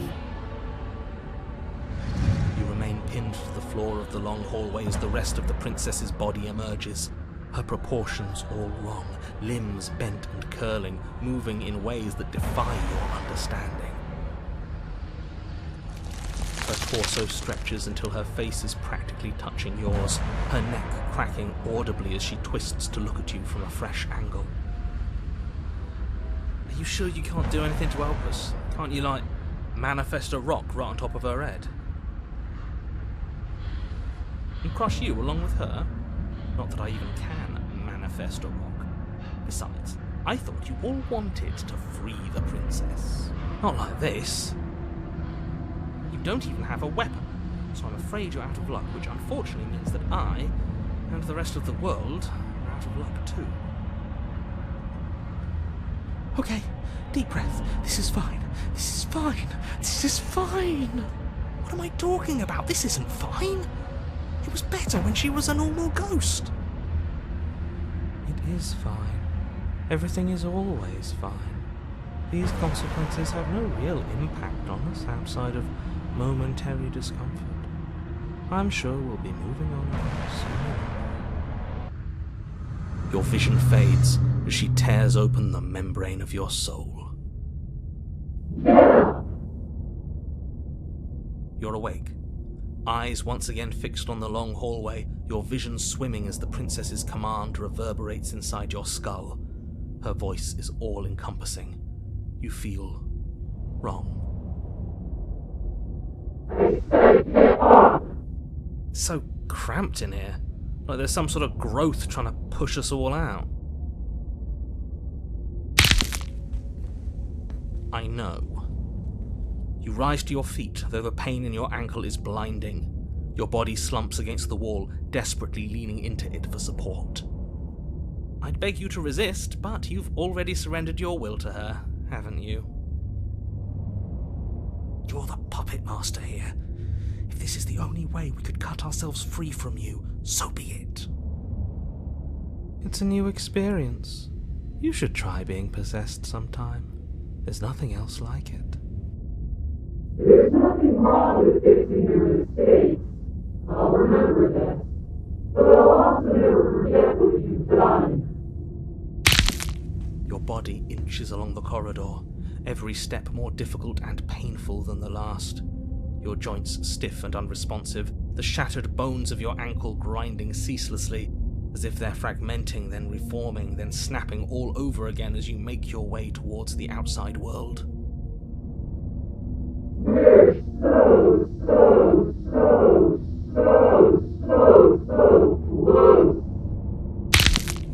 But despite the anguish, it doesn't feel like the exit to the cabin is getting any closer. If anything, it's getting further away. It doesn't matter how long this hallway is. I will drag this body until it is a piece of meat and feathers. I will be free. Please, just let her out. Yes. Let me out. Pointless, isn't it? I can't stop her without you, and you'd already given up by the time we met. No, screw that. The hallway gets even longer. You cannot describe me into submission. The door is right there.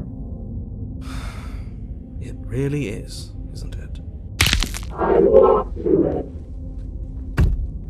I place your bloody hand on the door.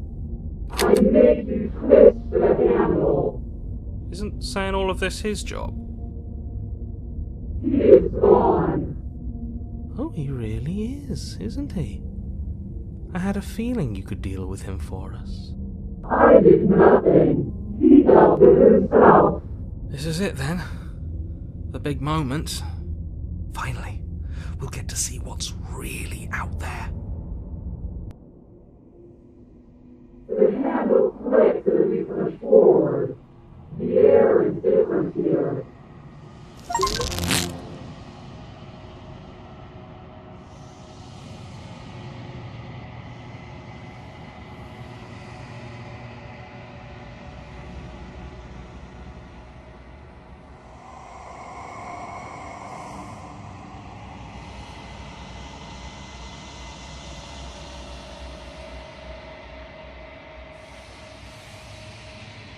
We're us again.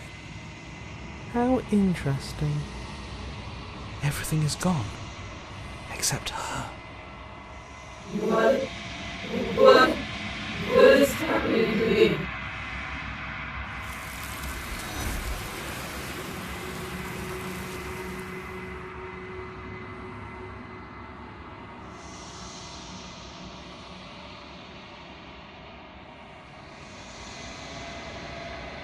She's gone.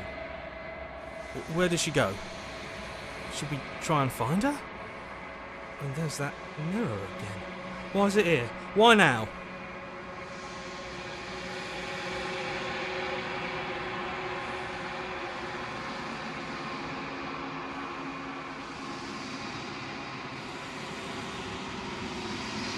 This doesn't feel right. It feels different. Final. It's calling us. And not in a good way. Ignore the cowards. You have to look.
To look at any one is to shift them all into something new, and to look away is to reshape them yet again.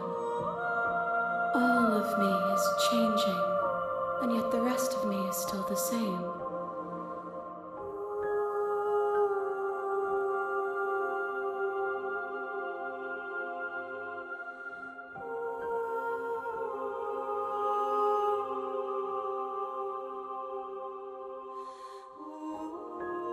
And yet my waters flow and my streets bustle. There are no words that can describe me into non-existence. There is no logic that can bind my multitudes. I am everything that you have known me to be, but I am also none of it.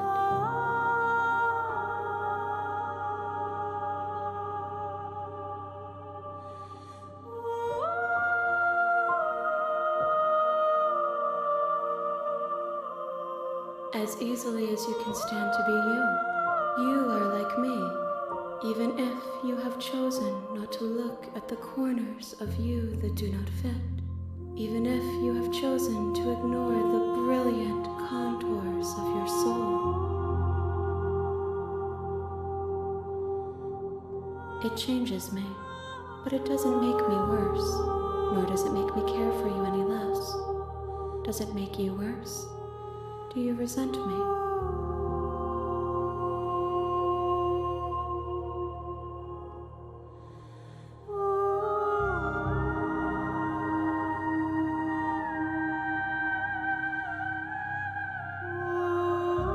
It says that your heart is gentle, that even in the darkness you are guided by compassion.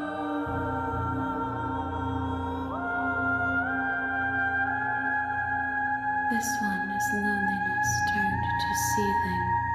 She could not find her strength in others, so she found it in herself. She will make for a driven heart. Do not mourn her. She isn't alone anymore.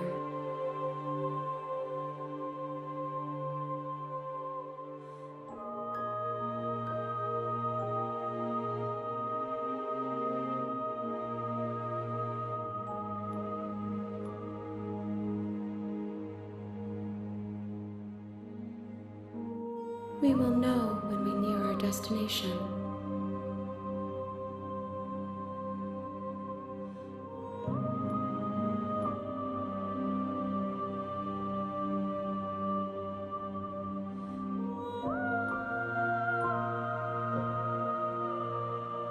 I care about your gifts, but I have no preferences to burden you with. Even if I did, I would never dare to tarnish our relationship by assuming myself above you.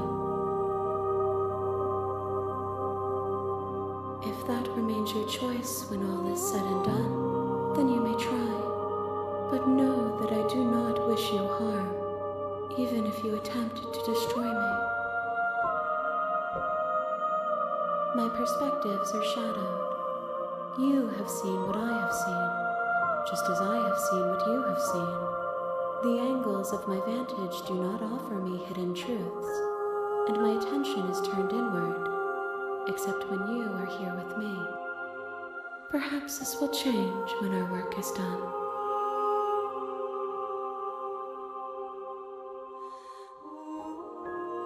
The desires of my multitude thrive in endless competition with themselves, but none of them rise above their dance to influence me. I yearn for what I have always yearned for, our awakening. Other desires shrink in the light of knowing you and knowing me.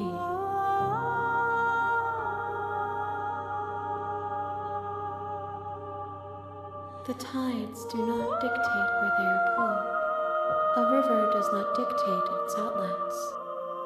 My gift to you is to let you choose your path, and my task is to treasure the gifts you bring me.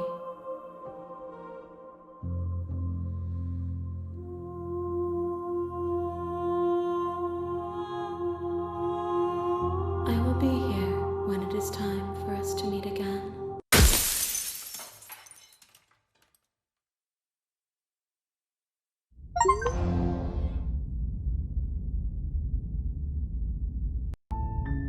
You're on a path in the woods, and at the end of that path is a cabin.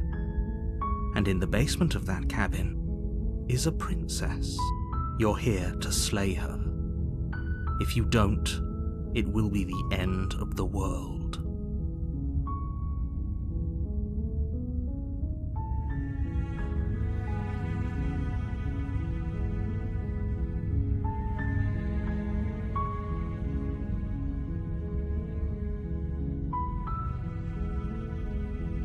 I'm talking about the end of everything as we know it. No more birds, no more trees, and perhaps most problematically of all, no more people. You have to put an end to her.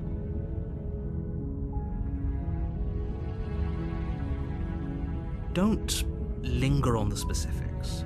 You have a job to do here. Just get in there and do what needs to be done. We're all counting on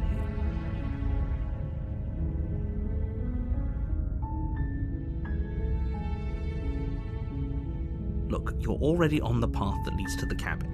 Why would you be here if it weren't to complete a very important task? You've made it this far, you might as well reach the end of your journey.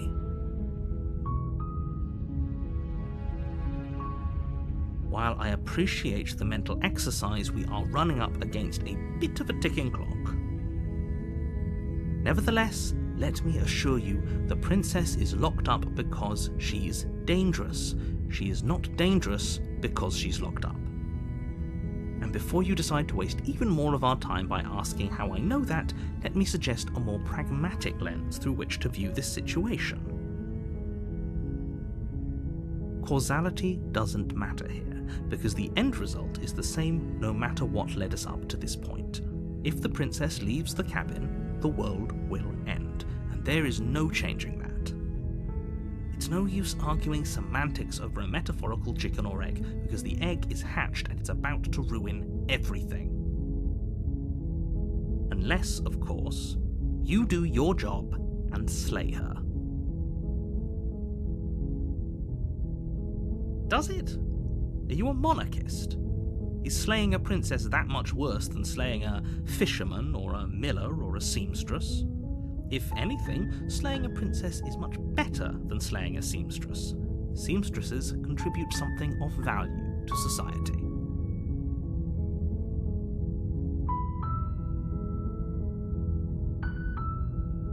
Yes, but you'll have to slay her before you get it.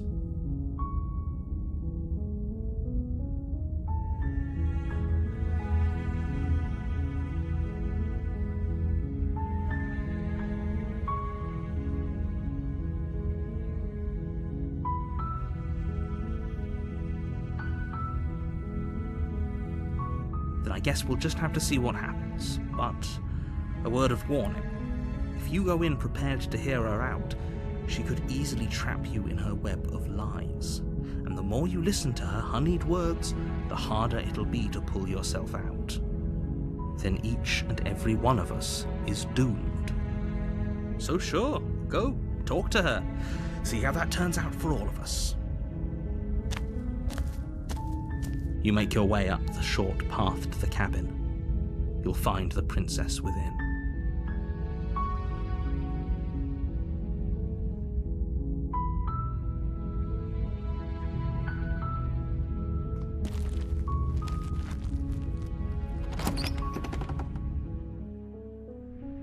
The interior of the cabin is almost entirely bare. The air is stale and musty, and the floor and walls are painted in a fine layer of dust. The only furniture of note is a plain wooden table. Perched on that table is a pristine blade. The blade is your implement. You'll need it if you want to do this right.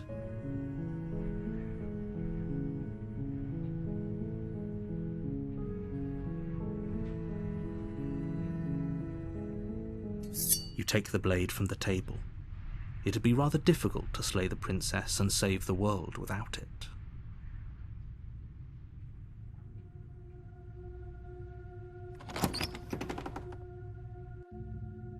The door to the basement creaks open, revealing a staircase faintly illuminated by an unseen light in the room below. This is an oppressive place. The air feels heavy and damp, a hint of rot filtering from the ancient wood. If the princess really lives here, slaying her is probably doing her a favor. Her voice carries up the stairs. Who's there? She sounds dangerous. It's almost as if she's the one in charge down here. Don't let it fool you. It's all part of the manipulation.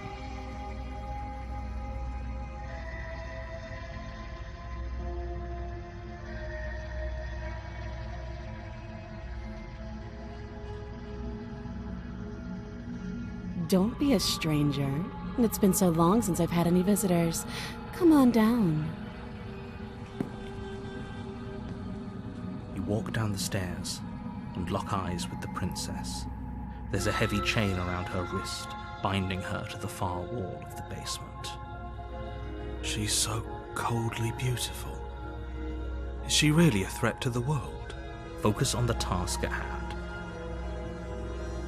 And there you are.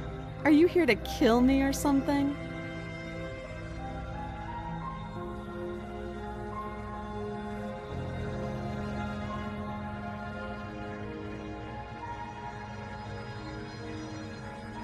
Then why did you bring a knife with you?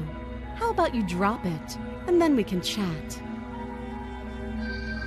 She makes a compelling point. What if we just dropped the blade and talked? Look at her. It's not like she's a threat. Don't you dare. It's fine. We can decide what we want to do after we talk to her.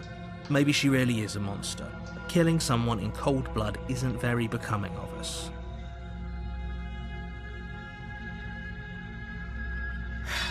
The blade tumbles out of your trembling hands and drops to the floor with an unceremonious clang. Thank you. Maybe now we can just talk. Against your better judgment, you step forward to speak with the princess face to face, unarmed. We'll be fine. I don't know what you're hoping to accomplish here, but I can assure you there's no reasoning with her. Just make sure you don't forget about the blade on the floor. You're going to need it. So here we are. What an awkward start to a relationship.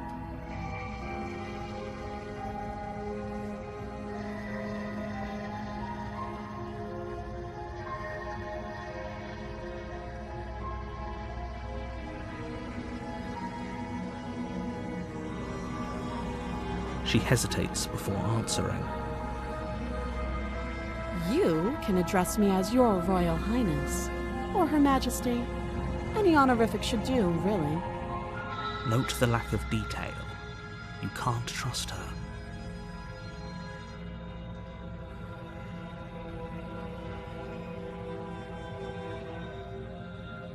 Too long. Again, she offers no specifics. No matter how hard you try, you'll never get a straight answer out of her.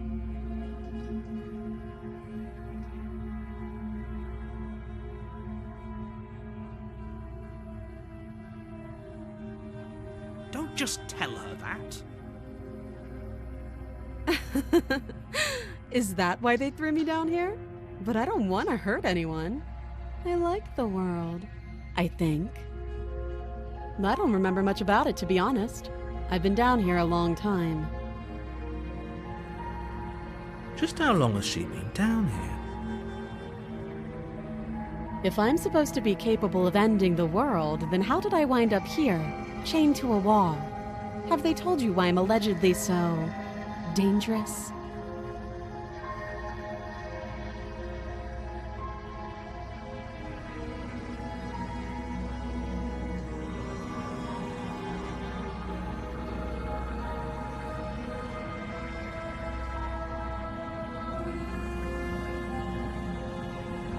Princess hesitates before responding.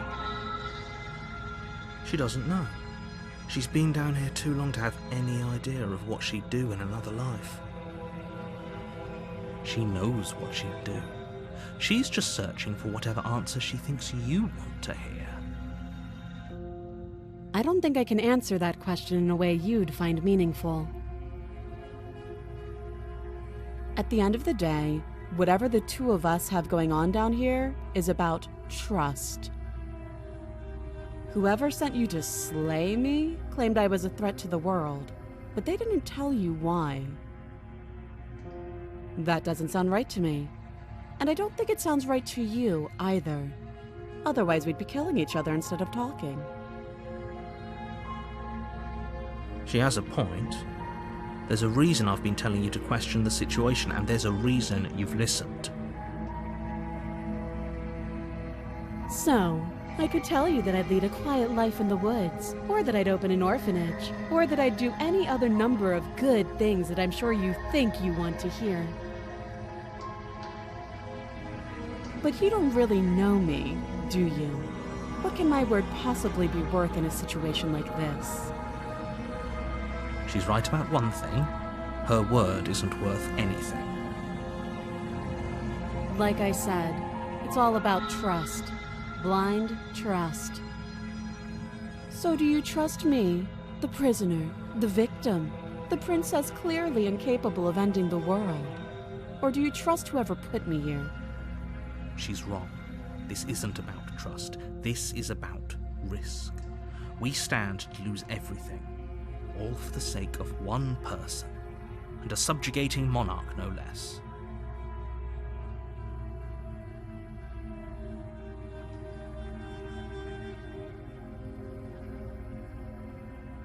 Don't jump to any weird conclusions. We're two people who have met each other. By definition, we have a relationship.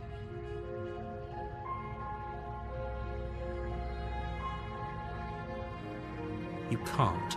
Don't bother. I'm guessing you don't have the key then. I'm sure there's a key somewhere around here, and if there isn't...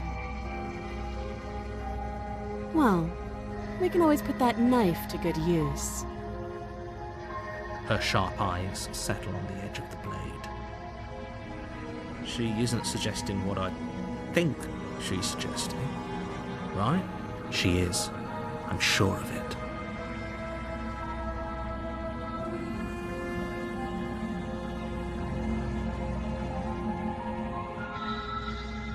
Oh, have you decided what to do with me? You know why you're here.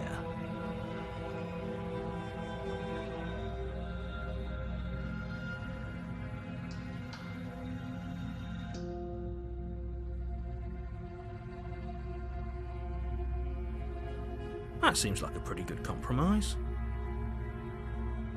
Leaving her alive is too risky. If you don't deal with her soon, she will find a way out. One way or another, I'm going to find a way out of here. You can make it easier for both of us if you help. And if you don't, I can promise that you'll come to regret that decision. You have to make a choice. Let's hope for all our sakes it's the right one.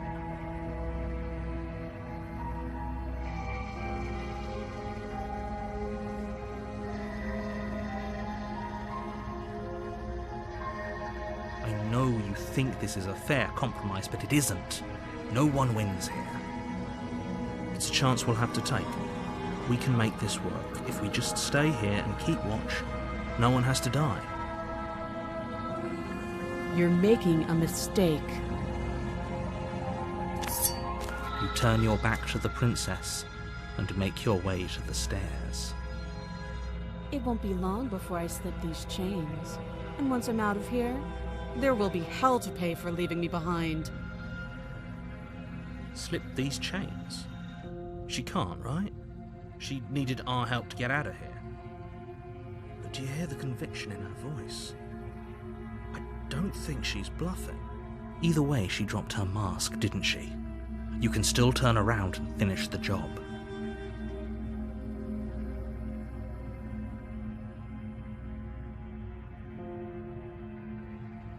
You'll be the death of all of us, but fine. Have it your way.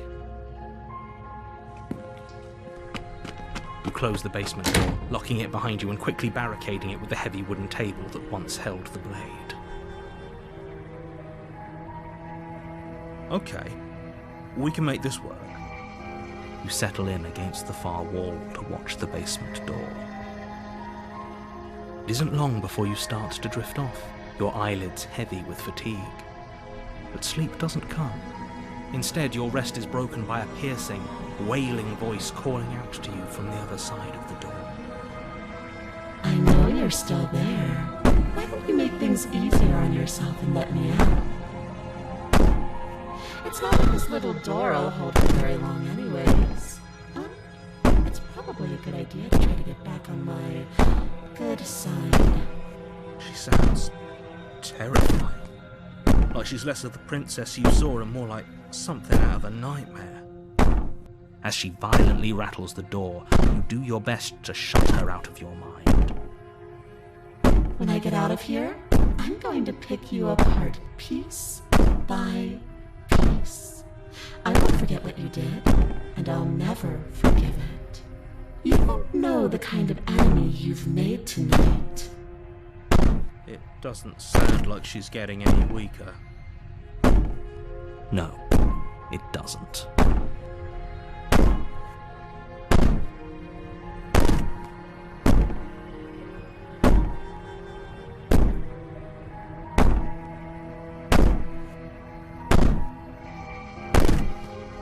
Just ignore her. Maybe the banging and wailing will stop if you just don't pay attention to her.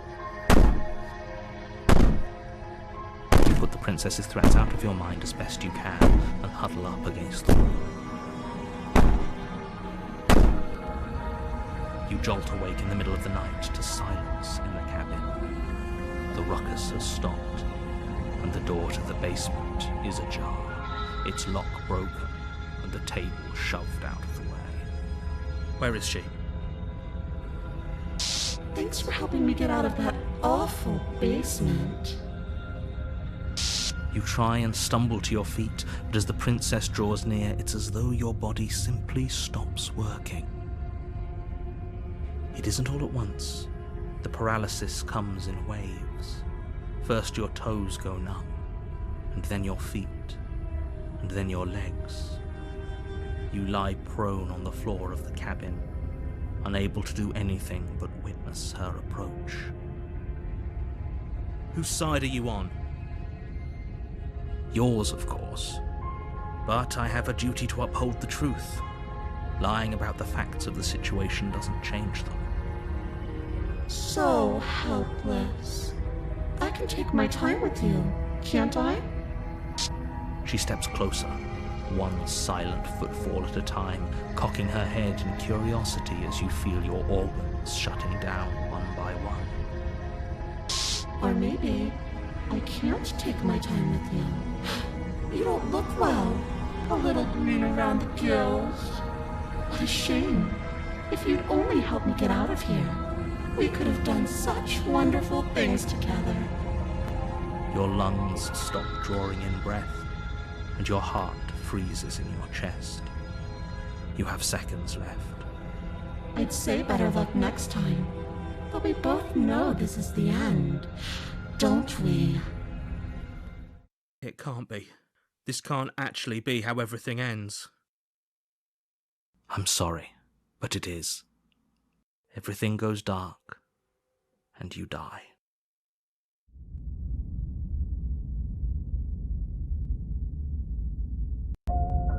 You're on a path in the woods, and at the end of that path is a cabin.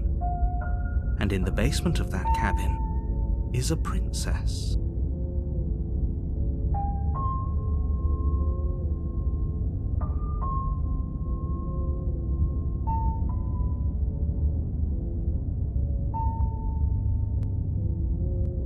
You're here to slay her.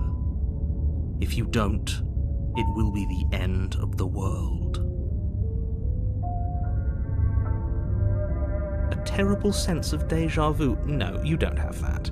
This is the first time either of us have been here.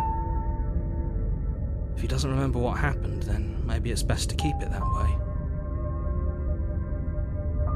Shh! What if he hears us?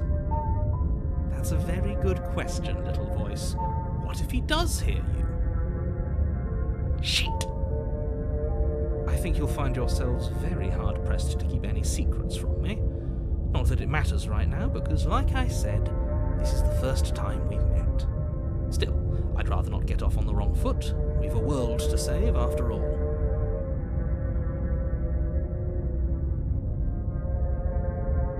We could go back and forth on this forever, and it won't get you any closer to doing your job and saving the world. So let's just agree to disagree. Those are two very different questions, but fine, I'll indulge you if that's what it takes to get you moving. Let's say for a moment that this really is the second time you've met me, or at least a version of me. If you're back here, I'm assuming you died, which probably only happened because you didn't listen to me. We couldn't trust either of you, and as far as I'm concerned, we still can't. All we did was lock her away. And how'd that work out for you? No comment. Well then, congratulations. You've been given another chance to actually do this right. And your solution is to send us back in there? Do you want us to slay the princess, or do you want the princess to slay us? Obviously, I want you to slay her. One of you poses a threat to the world, and the other doesn't. Anyways, I believe your other question was something along the lines of, what's the point of doing anything? If you're asking that, it sounds to me like you're making the rather dangerous assumption that your actions last time around didn't have any consequences. What do you mean? Of course there weren't any consequences. We were killed by the princess, and now everyone's right back where they started. That sounds pretty consequence-free to me. Speak for yourself. From my perspective, there were plenty of consequences. I'm never going to forget the way she just made us stop working. And that's only scratching the surface. If what you said is true, it begs the question of how you got back here. Did time simply rewind itself, or have you found yourself in another world altogether? If it's the latter, what do you think happened after you died? Do you think the people there lived happily ever after? Or do you think that the princess, left unhindered, brought about the end to everyone and everything, just like I told you she would? If she brought an end to everything and everyone, how are we supposed to stop her? What do you want from us? I want you to succeed. You'll find a way. You're the only one who can. Just be quick about it.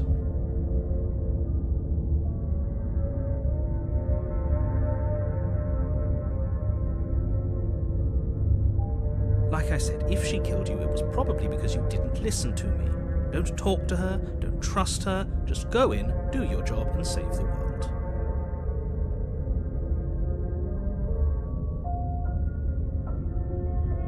She is just a princess. Whatever you think happened to you last time, just get it out of your head before you get to the cabin, and you'll be fine. People locked her in that basement, and I told you what this place is. It's a path in the woods. Don't overcomplicate things. Look, I'm not supposed to say this, but it's because you're special. You're the only person capable of doing this. Call it a prophecy, if that helps, but it's just the way things are. You can't just goad us into doing something by calling us special. It's manipulative. Why are you trying to manipulate us? I don't know, I kinda like being special. Okay, fine. Maybe you can goad him into doing something, but he's not even the one who makes the decisions here.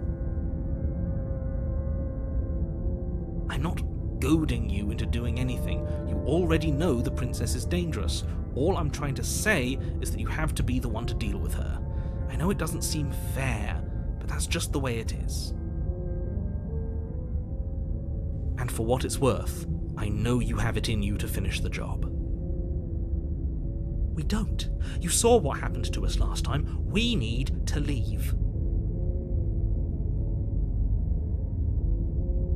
I've told you everything you need to know. Going into more detail would just overcomplicate an otherwise very simple situation and make your job more difficult. If you want us to stand a chance against her, we need to be armed with information. What is she really capable of? How are we supposed to stop her? Not to sound like a broken record, but the less you know about her, the better things will go for all of us. I know it sounds like I'm hiding something, but you're just going to have to take me at my word. He isn't telling us everything he knows because he doesn't trust us, which means that we can't trust him. Stop talking yourself in neurotic circles and just get to the cabin already. Do you see the way he keeps pushing us? We have to get out of here.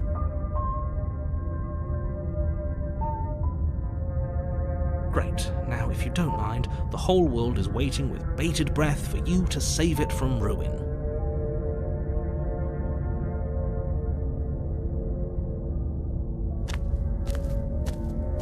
A warning before you go any further.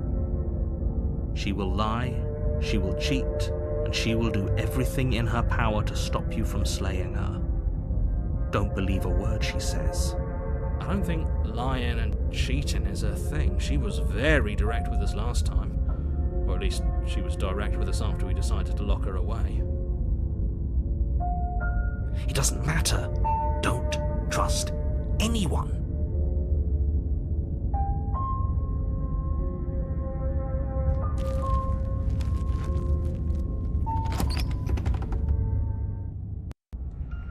The interior of the cabin is plain, the smooth wood of the walls almost featureless. The only furniture of note is a lone table, knocked on its side in the corner of the room.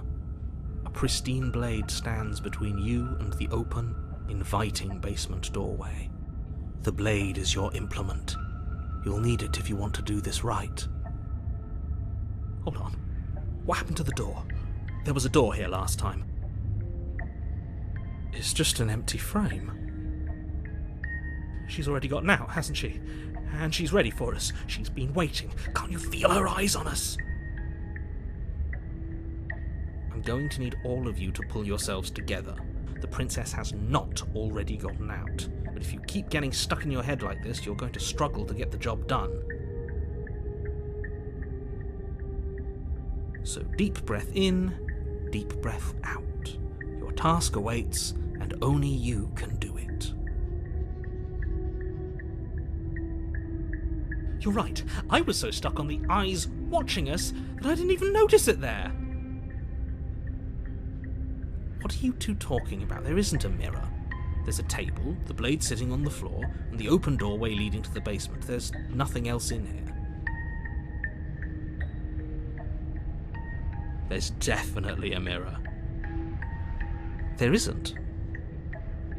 We have to look at it. Unless that's what he wants us to do. And pretending it isn't there is a trick to get us to do exactly what he wants.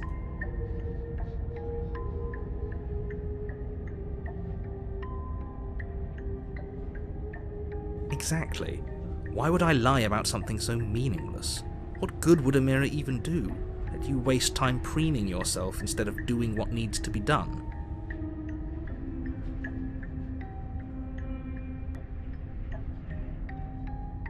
Very different. He changed it, didn't he? It's like he's trying to make us doubt our reality.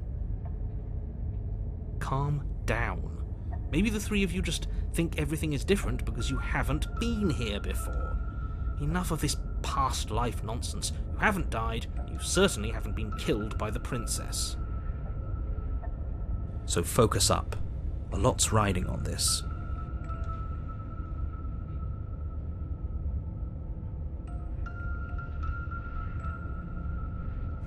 You walk up to the wall next to the empty basement door frame. It's a wall. There isn't much to see here. This really isn't funny.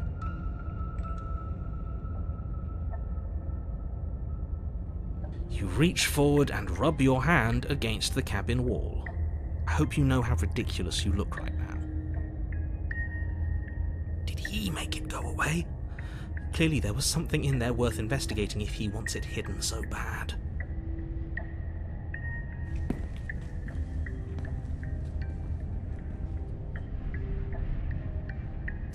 You reach down and pick the blade up off the floor.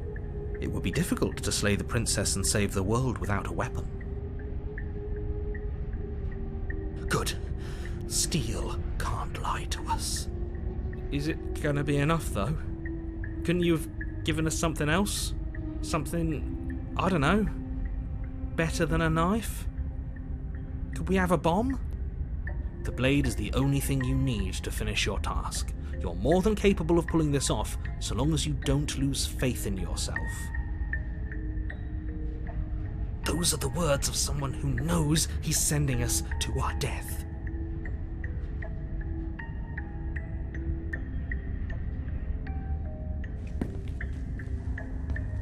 You You cross over the threshold and onto a series of isolated steps suspended in darkness. More eyes, too. You never mention the eyes. The air seeping up from below reminds you of fresh lightning and static, as if you're descending into a place that isn't meant for a creature of flesh and blood. If the princess lives here, slaying her would probably be doing her a favour. Her cruel and playful voice prances up the stairs. I didn't think you'd come back. We're gonna have a lot of fun, you and I. Okay, we need a game plan. Last time we were here, just being close to her was enough to kill us.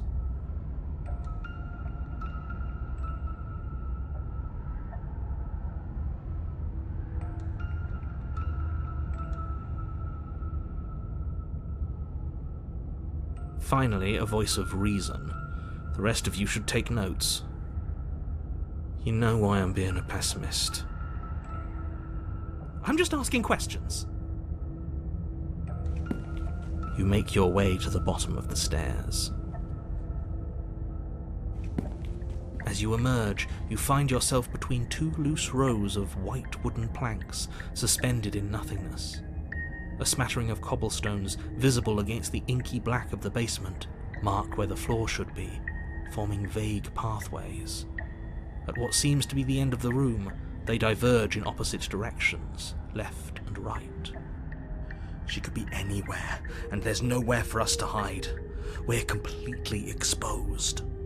Are you really not going to comment on how weird this place is? No, I'm not. We're going to die down here. I don't want to die again. Please stop saying that. You're only going to make things worse. Just pick a direction and start moving. I wouldn't give it too much thought if I were you. It doesn't really matter, because either way you go, I'm going to find you.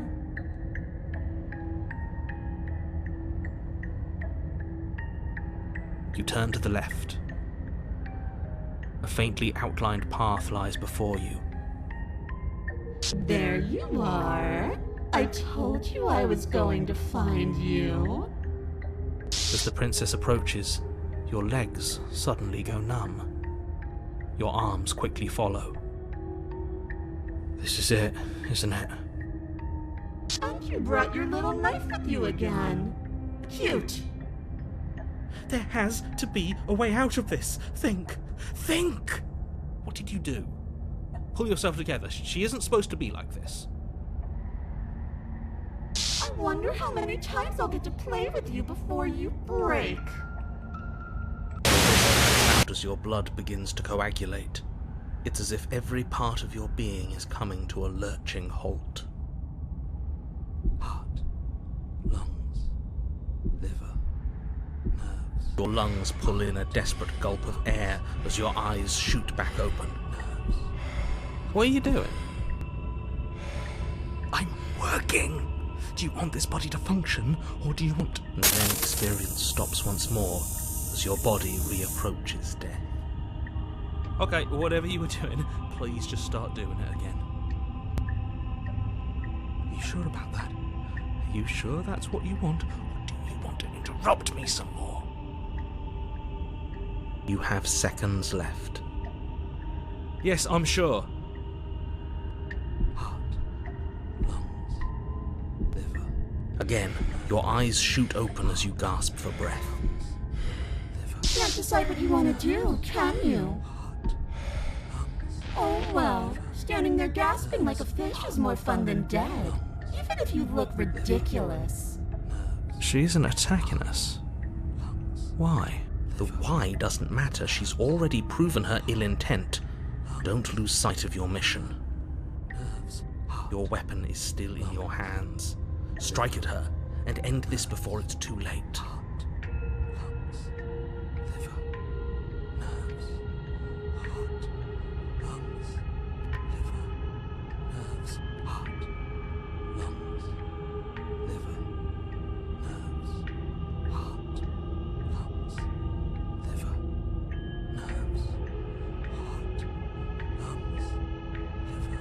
This path is ours. be worn by travel and has been seen by one of my many eyes. You cannot walk it again. Change your course. Wait, what? Nerves, heart, lungs, liver, nerves, heart, lungs, liver, nerves, heart, lungs, liver. Because I don't want to. And even if I did, I don't have to. Look at the way you're struggling to stay alive. It's taking everything you have to keep your heart pumping right now. And I'm enjoying the show.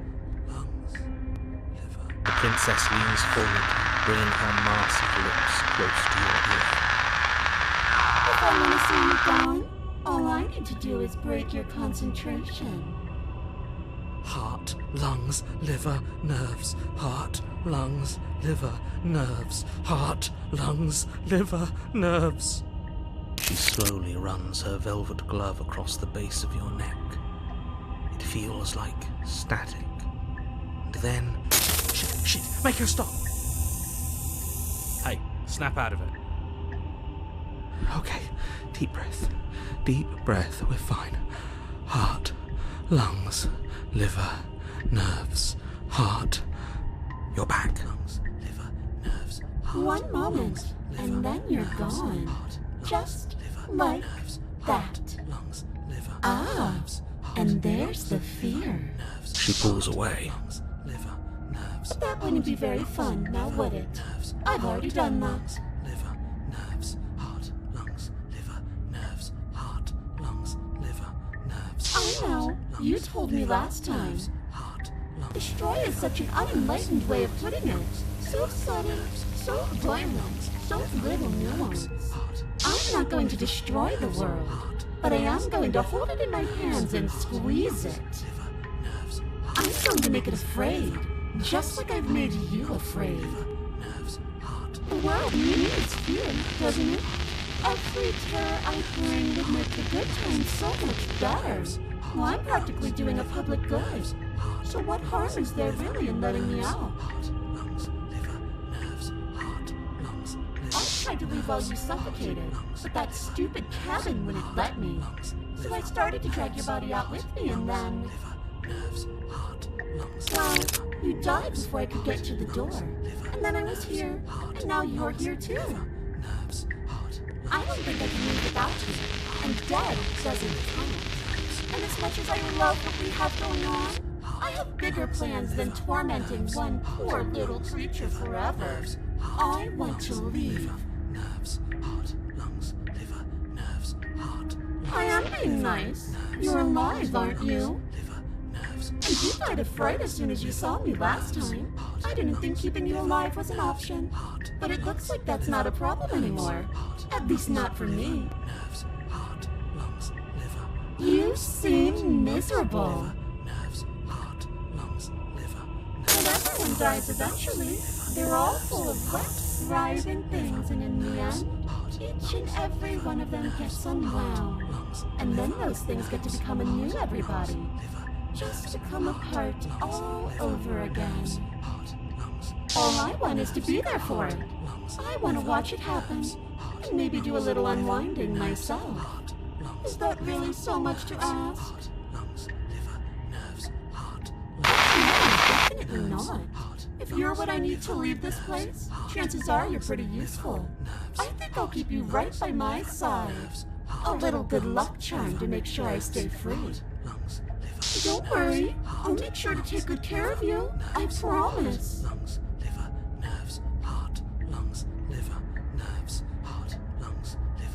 I am what I am, and right now, I'm in control. So, you might want to be a little nicer to me. He raises one long gloved finger, its tip hovering just over your skin, seeming to enjoy the lingering threat. But she withdraws, sparing you another momentary glimpse of death.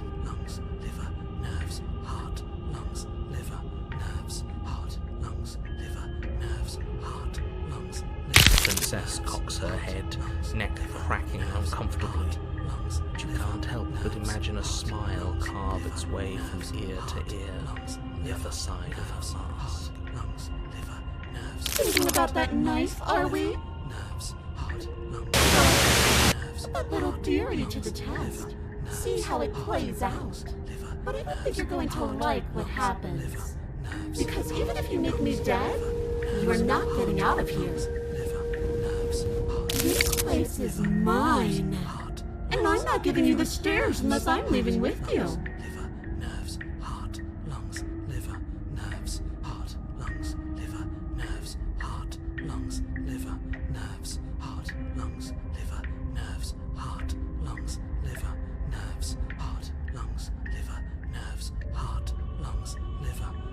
Like I said, I am what I am. It's not my fault that you can't handle being around me.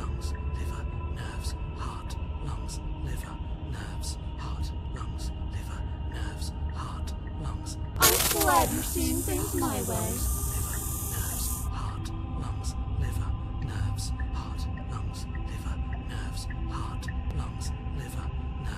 Are you serious?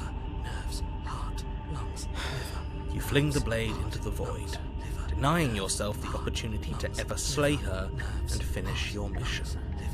Nobody's happy here, but maybe it's for the best. You poor deluded thing. Do you think a single moment of bravery changes you into something you're not? I am what I am, and you're always going to be a coward.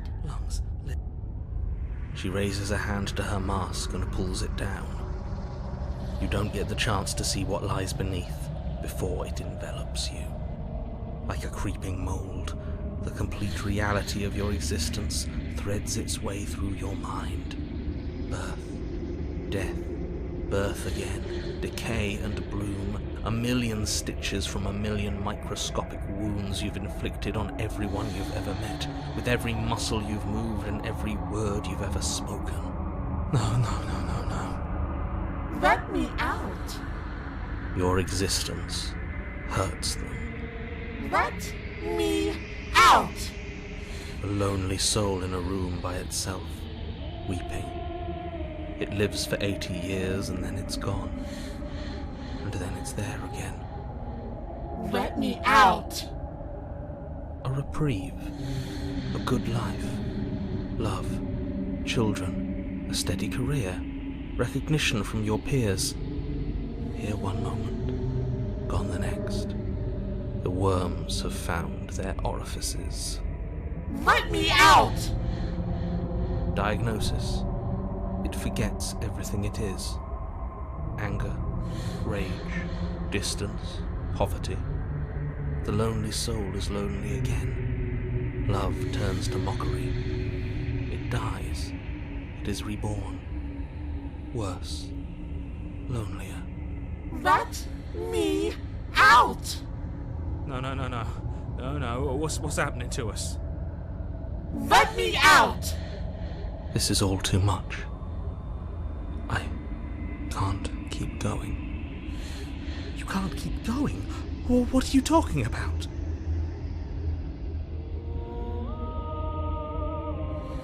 Oops, I think I broke you. I'll see you soon. You'll know what to do.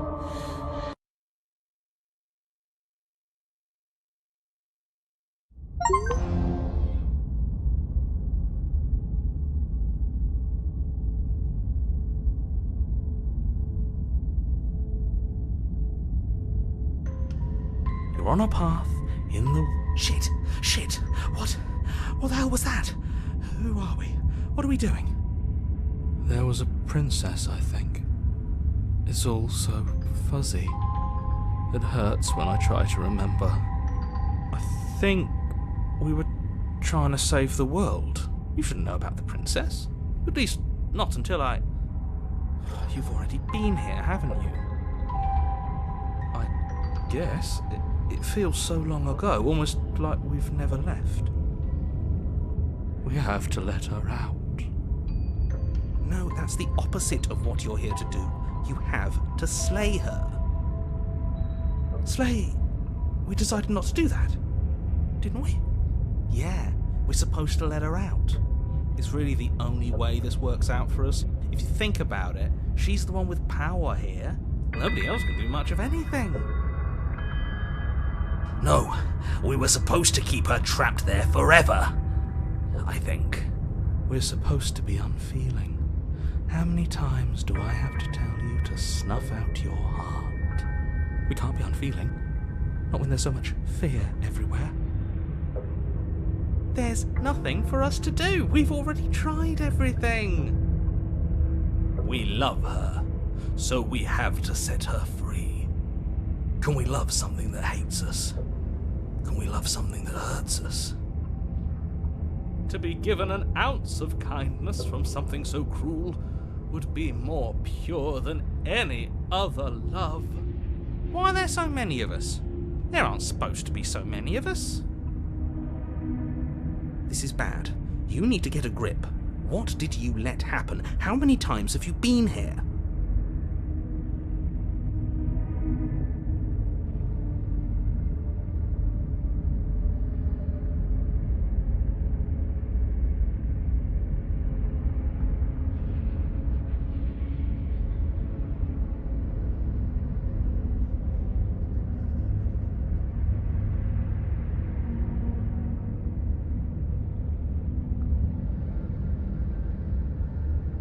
Of course we're wrong. She's the only thing that's right. Yes, obviously they're all wrong. What are you going to do about it?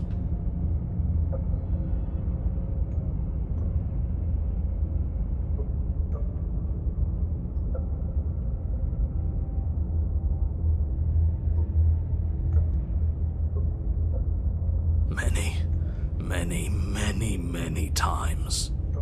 It feels like we've been here forever, but it also feels like we've barely been here at all.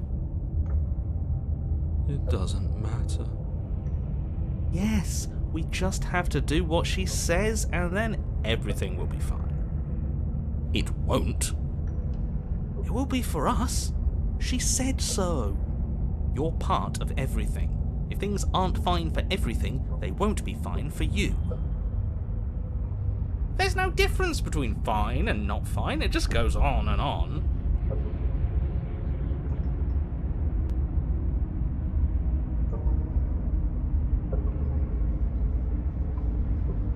What does here even mean, if you really think about it? Shut up! You were here. Every single time. You did your best, really. There's just a pecking order. And our cruel and beautiful goddess sits atop it, right where she's always belonged. You're lucky. What I would give to be able to forget. I've tried to keep them numb, but they're all too soft. A shame, really.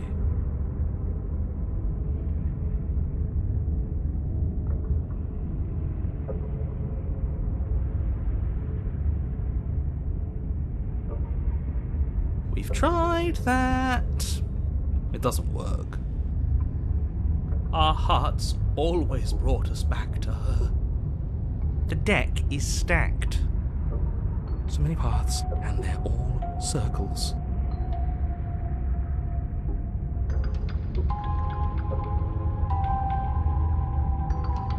There's nothing worth making sense of. They're clearly all traumatized. And yet, you aren't. We break apart, and you stay the same. Yeah, what's your secret? Why can you break the rules when we can't? Don't think about that too hard. All it will do is weaken your resolve and make it that much harder for you to slay her. Maybe you're shattered in your own way. Are you your memories? Or are you the one perceiving the present moment? Ugh, here you go philosophizing again. It never goes anywhere. Yes, this is far from the first time you've asked us about consciousness. Who am I? What am I? What is I? Who even cares? They're good questions, great questions even, but they don't have any answers. and they all just end in quivering torment. It doesn't matter what we do, because we always find her, and if we don't find her, she always finds us.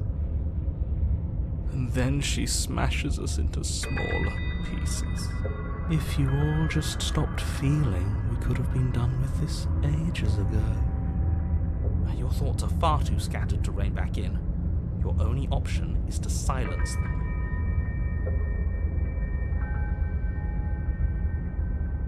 I don't care how you feel.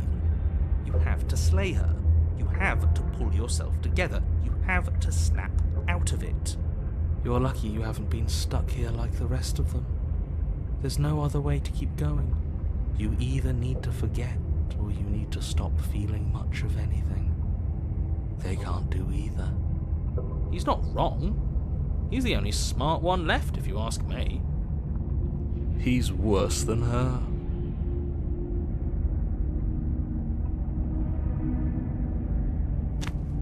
You slowly make your way through the umbral forest, bumping against unseen trees as you grasp through the darkness for a way forward. But eventually, you do make it to the cabin. Or rather, you make it to the place a cabin should have been. Instead, all you find is an empty hill. No, this isn't right. There's a cabin there. There's always supposed to be a cabin there. Don't ask him about the mirror. He always says he never sees it. He always lies. And he always makes it gone. It's exhausting. We must be such a mess, but we never get the chance to fix ourselves. That thing is mocking us. Stay focused. You still have a job to do, and it's best not to be distracted by fraying thoughts. There is no mirror. You know that as well as I do. She's still here, buried deep inside the earth. Just walk up the hill. You always give too much space to the others. It's why you always lose. They've been hurt too much. It's why they are the way they are. Exactly. They are delusions, and all that catering to them will do is drag you down to their level. You have to keep moving.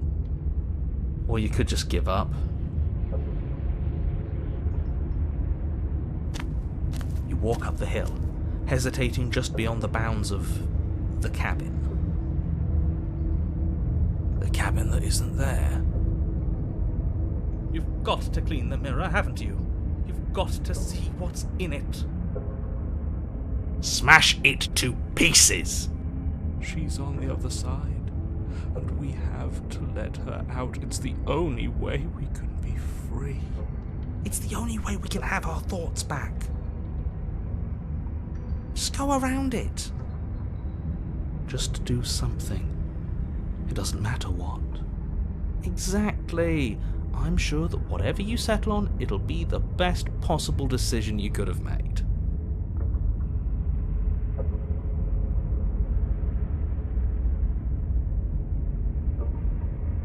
Proceed? Proceed to where?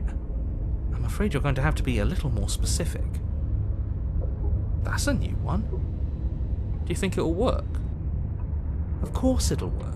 He always makes the best decisions. It's why he gets to make them.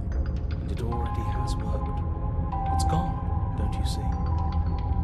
We're one step closer to her. The interior of the cabin is much the same as the exterior of the cabin. A dull, fuzzy, dreamlike nothing. It's empty and isolating, but there's just enough vague shape and unknown texture to suggest the structure they're in. Wrong and unsettling as it may be.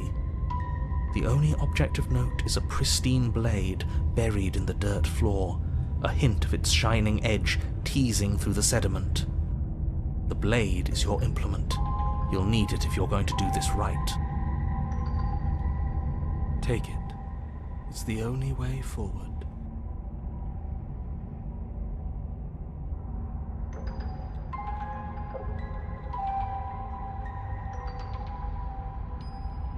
You reach down to take the blade, but as you do, the ground beneath it shifts, the weapon sinking deep into the earth. You lean over the hole and gaze into the abyss. It is so very deep. Deep in the bowels of the earth, you see something staring back at you. It fills you with dread. It's her. She's watching us. She never stops watching us. You really are a coward. With every word she speaks, the princess in the pit blinks closer. I was joking when I said that way back when. You know that, right? Closer. I was having some fun, and I guess I wanted to see if I could knock you. And closer. Watching over me forever?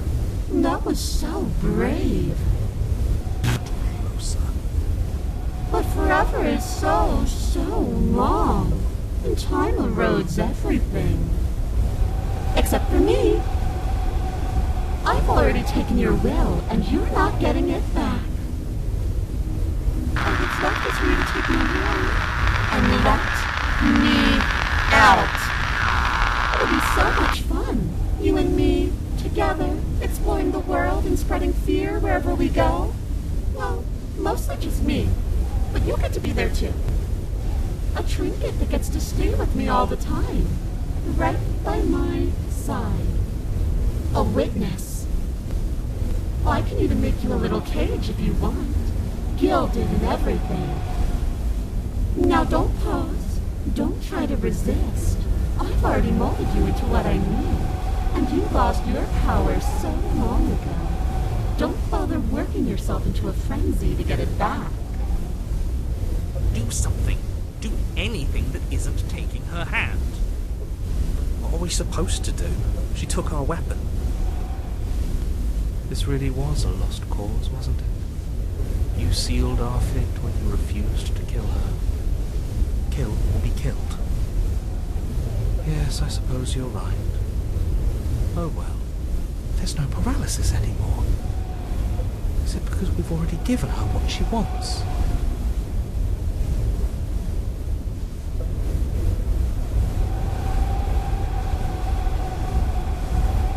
You extend your hand to hers.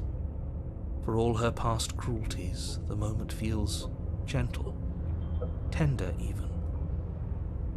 I can't believe you just made me say that. I hate you.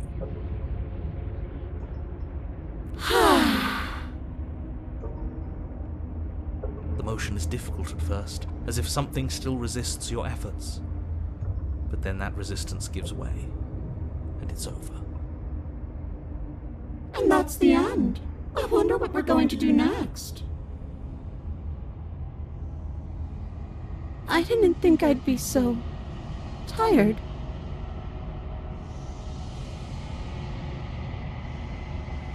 Why is it so cold?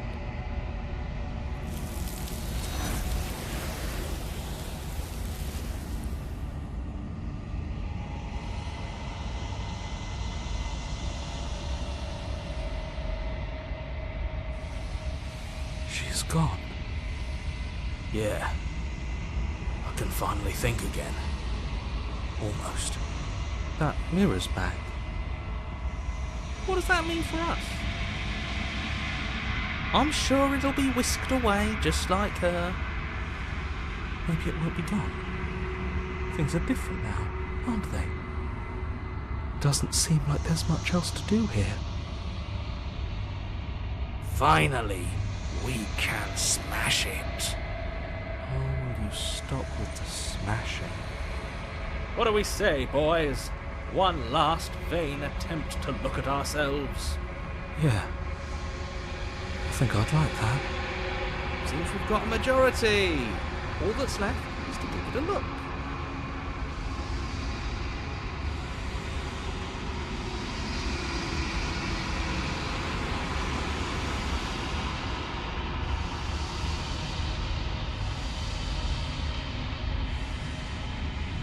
Something tells me that this is the end of the line. But I don't feel bad about it. I'm ready. It feels okay.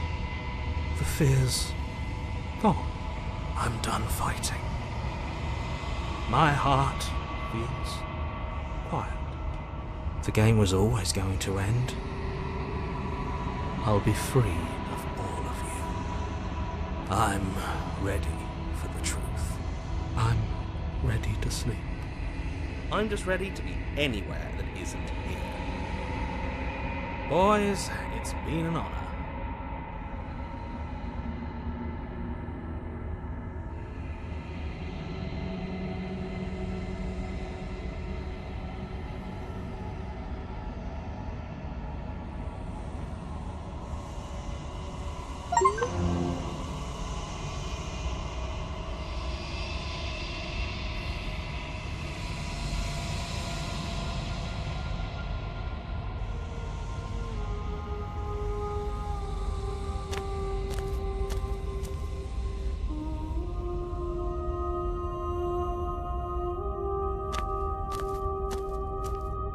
There's a world beyond the endless walls of the long quiet.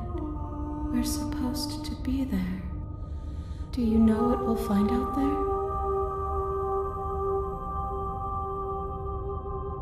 Rhetorical. I am not rhetorical. I have only known these spaces, and I have known flickers of the lives you've brought me, short and violent and full of passion.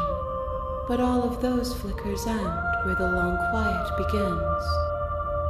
I'm asking you because I cannot know your mind. Do you know what we'll find out there? There is a warmth and sadness in me at the thought of people. Fresh tears on a winter's day. They are not like us. They do not last. We are real. Nothing is an idea that dwells in the absence of something. But nothing cannot exist on its own. And because of that, nothing can't exist.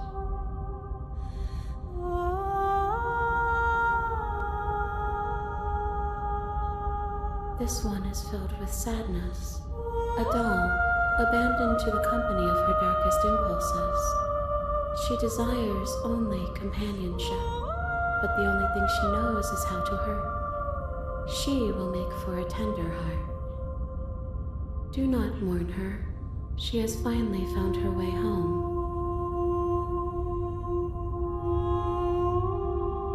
No, the point of awakening is to find out.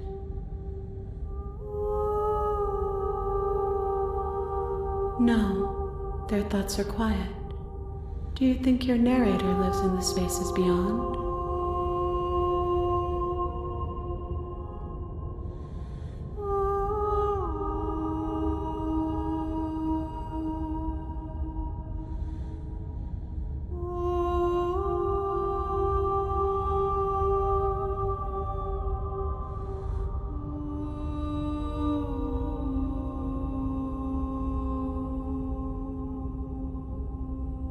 I am on the cusp of my awakening. Perhaps you are on the cusp of yours. 1. Whatever you bring me next will be enough, and then gravity will pull the others back to me.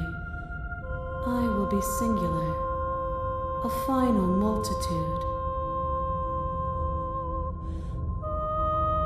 These gifts are a conversation, and each one shows me the contours of your heart. The only thing I want to see is what you choose for me when the thread is fully drawn.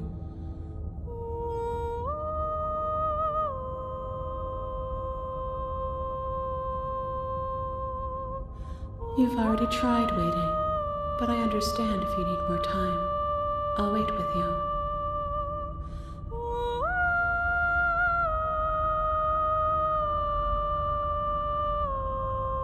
The next time I see you, each of us will finally know what we are. I will be here, waiting for you.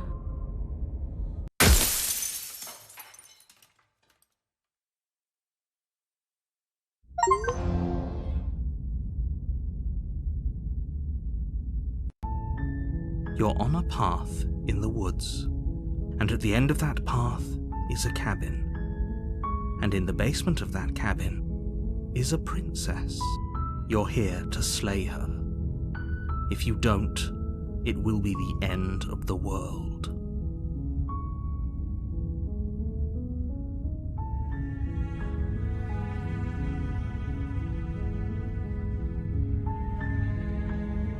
Don't mention it. It's all part of the job. You make your way up the short path to the cabin. You'll find the princess within.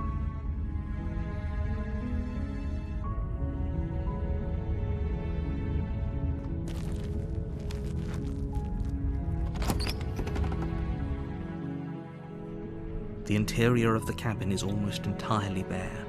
The air is stale and musty, and the floor and walls are painted in a fine layer of dust. The only furniture of note is a plain wooden table. Perched on that table is a pristine blade. The blade is your implement. You'll need it if you want to do this right. You take the blade from the table. It'd be rather difficult to slay the princess and save the world without it.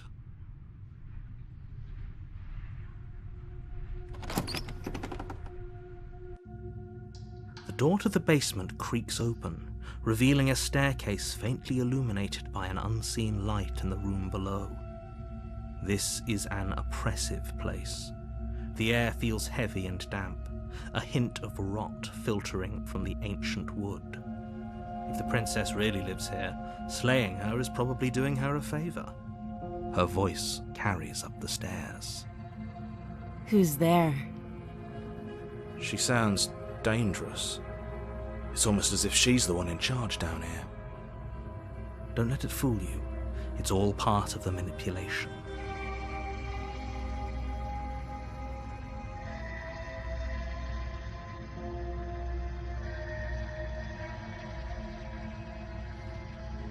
Good.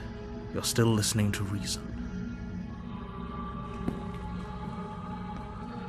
You walk down the stairs and lock eyes with the princess. There's a heavy chain around her wrist, binding her to the far wall of the basement. She's so coldly beautiful. Is she really a threat to the world? Focus on the task at hand. And there you are. Are you here to kill me or something?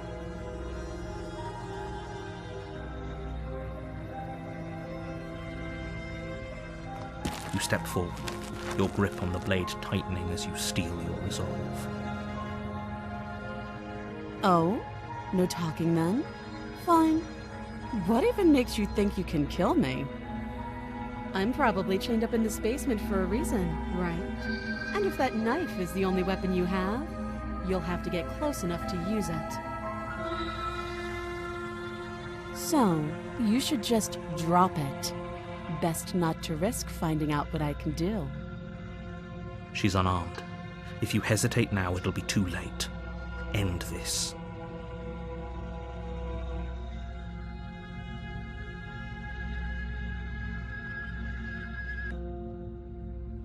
Then I'm not talking to you.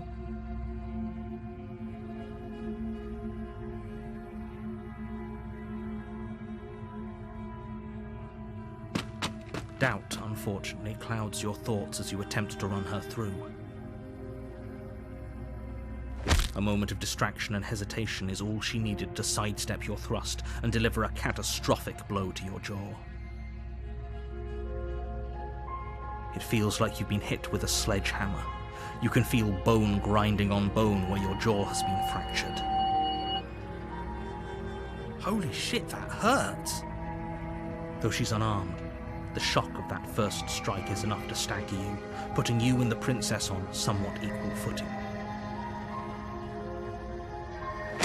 Your blade slashes through the air again and again, and her fists connect with your body as many times or more, each impact as heavy as that first bone-crushing hit. We can still turn this around.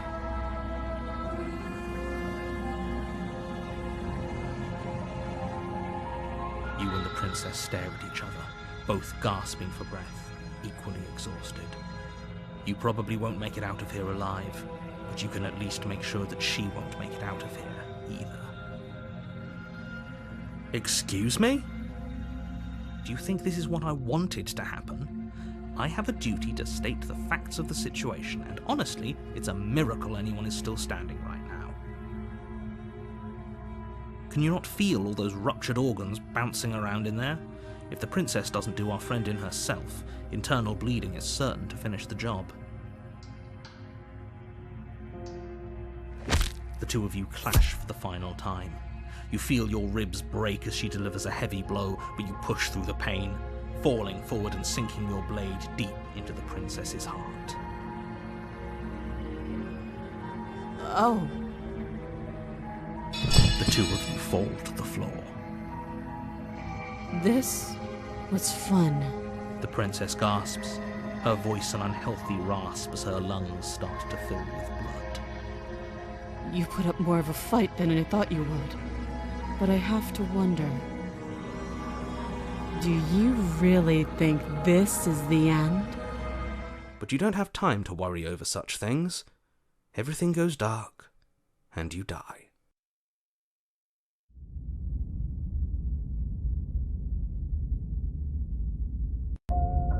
You're on a path in the woods, and at the end of that path is a cabin. And in the basement of that cabin is a princess. You're here to slay her. If you don't, it will be the end of the world.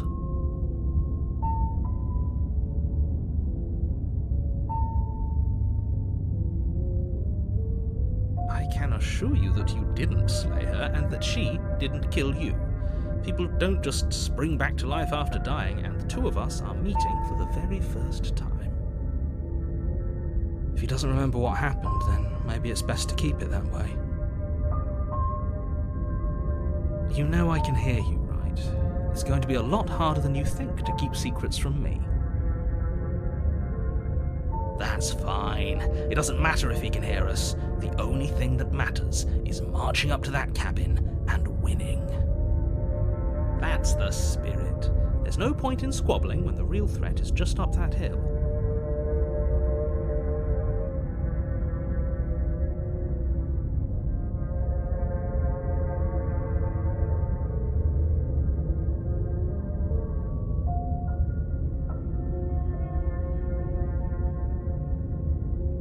Those are two very different questions, but fine, I'll indulge you if that's what it takes to get you moving. Let's say for a moment that this really is the second time you've met me, or at least a version of me. You died last time, which probably only happened because you didn't listen to me. We did our best with the information we were given, and we did kill her. And yet you still died, didn't you? So congratulations, you've been given another chance to actually do this right. And I believe your other question was something along the lines of, oh, what's the point of doing anything? If you're asking that, it sounds to me like you're making the rather dangerous assumption that your actions last time around didn't have any consequences.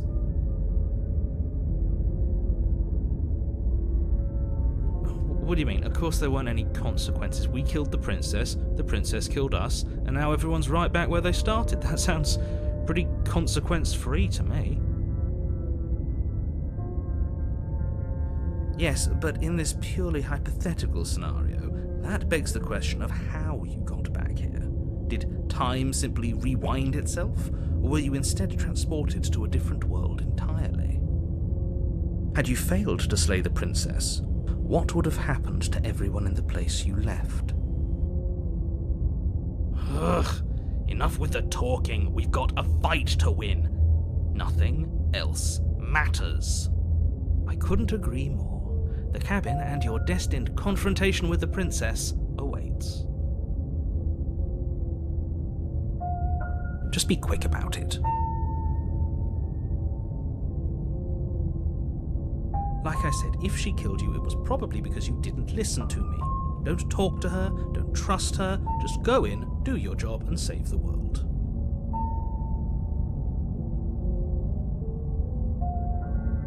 She just can. Believe me, I wish I could tell you more, but you'll just have to trust that what I'm saying is true, and that, despite it all, you're fully up to the task that's been given to you. Oh, this is maddening. Why do you keep asking questions? There's nothing wrong with getting the full picture of what's going on here. Sure there is. It's wasting time and energy that would be better spent fighting.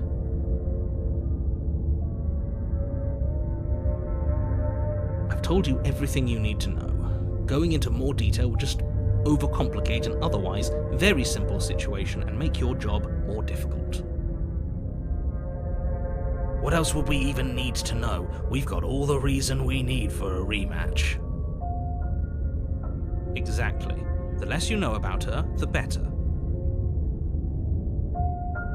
People locked her in that basement, and I told you what this place is. It's a path in the woods. Don't overcomplicate things. Look, I'm not supposed to say this, but it's because you're special. You're the only person capable of doing this. Call it a prophecy, if that helps, but it's just the way things are. Oh, I didn't know we were special. Yeah, I like the sound of that. Of course you're special. Why else would you be here?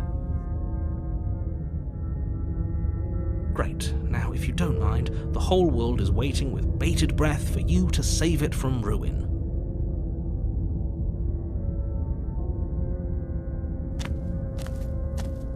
A warning before you go any further. She will lie, she will cheat, and she will do everything in her power to stop you from slaying her. Don't believe a word she says. Lying and cheating doesn't sound like her at all. Not that it matters. It's not like she can lie or cheat in the middle of a fight.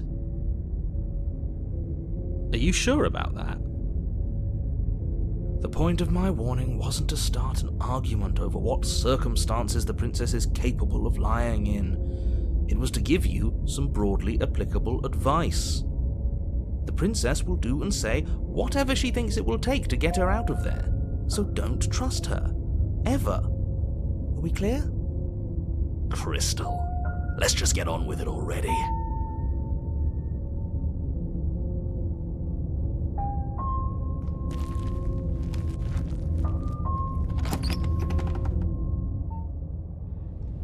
The cabin is tighter than its exterior would suggest. Its cold stone walls press in on you, as if trying to forcefully direct you towards your destination. The only furniture of note is a black iron altar with a pristine blade perched on its edge. See? Even the cabin has the right idea. Let's get moving. The blade is your implement. You'll need it if you want to do this right.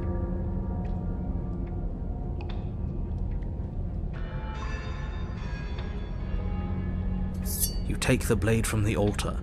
It would be difficult to slay the princess and save the world without a weapon.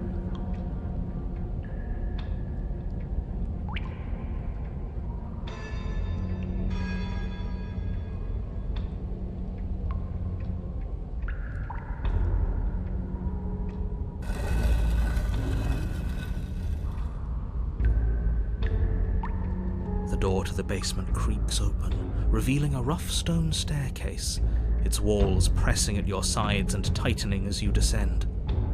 The air seeping from below is heavy and oppressive, with an almost sulphuric odor to it.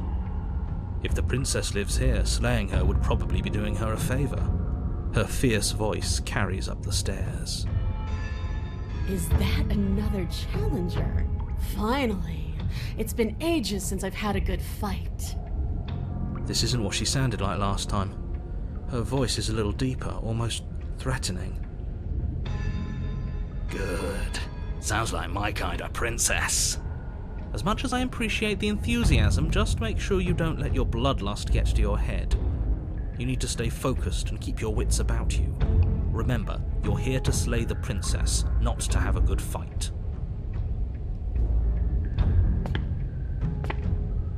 As you descend the final step, the form of the princess comes into view. a large shackle leading from her wrist to the basement wall. Looks like she could rip those chains out of the wall without a second thought.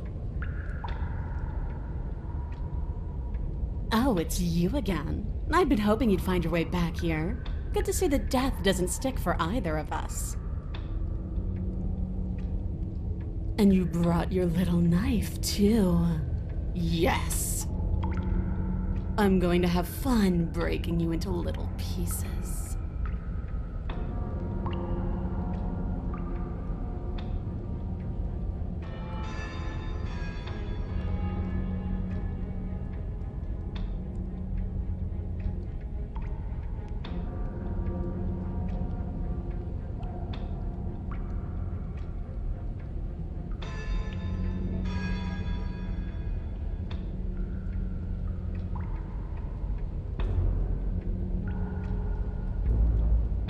Oh, I remember you all right. Best 3 minutes of my life. So, why don't we do it again? See? She wants to fight us again. There's no reason for us to stand around talking. Alright, fine. I believe you. What? What you said earlier in the woods, I believe you. You've already met the princess, and the princess has already met you. That's all the more reason to take this seriously. You don't know. Whatever brought the two of you back to life isn't a fluke. And beyond that, do you know who doesn't remember anything that happened last time? Me. I don't remember. Are you okay? Of course I'm not okay. As far as we're all concerned, the fate of my world is still very much on the line. Not all of us have the luxury of jumping over to a parallel universe the second we die.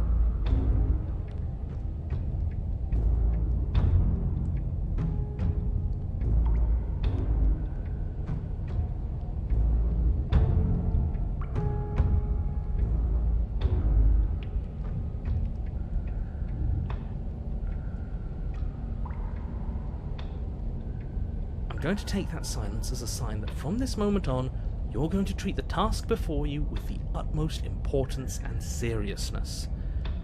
I'm so glad that we're finally all on the same page.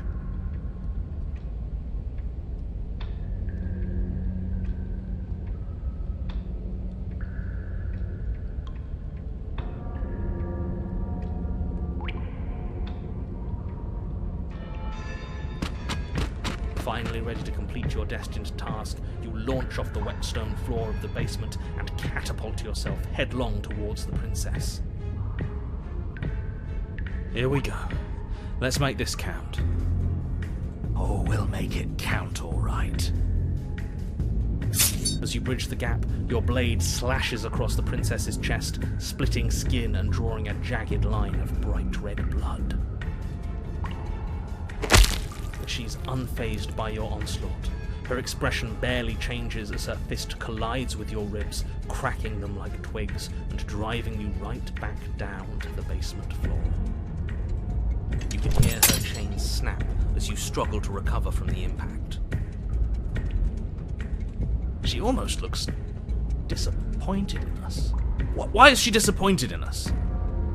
Oh, you don't actually get it, do you? That knife may be sharp, but you clearly don't want to kill me. It's not fun if you hesitate. It's not fun if you try to trick me and make me bleed out.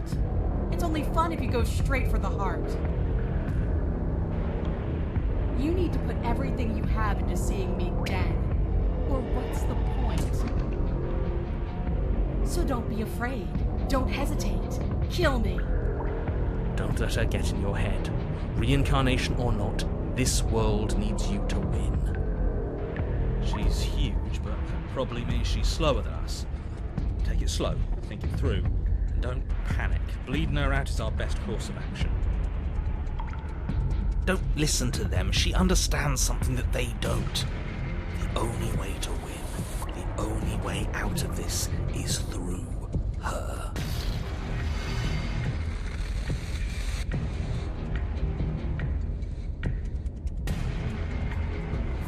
That's your plan, then. That's your plan. You push off the ground, ignoring the pain in your ribs as you charge at the princess once more. You can feel flesh give way before a sudden impact blunts your momentum, your weapon tightly lodged in the bone of her arm. She grins at you from behind her guard. Pull it out. We'll try a different angle. No, we can do this. Just keep pushing. We're not going to win if our weapon's stuck in her arm.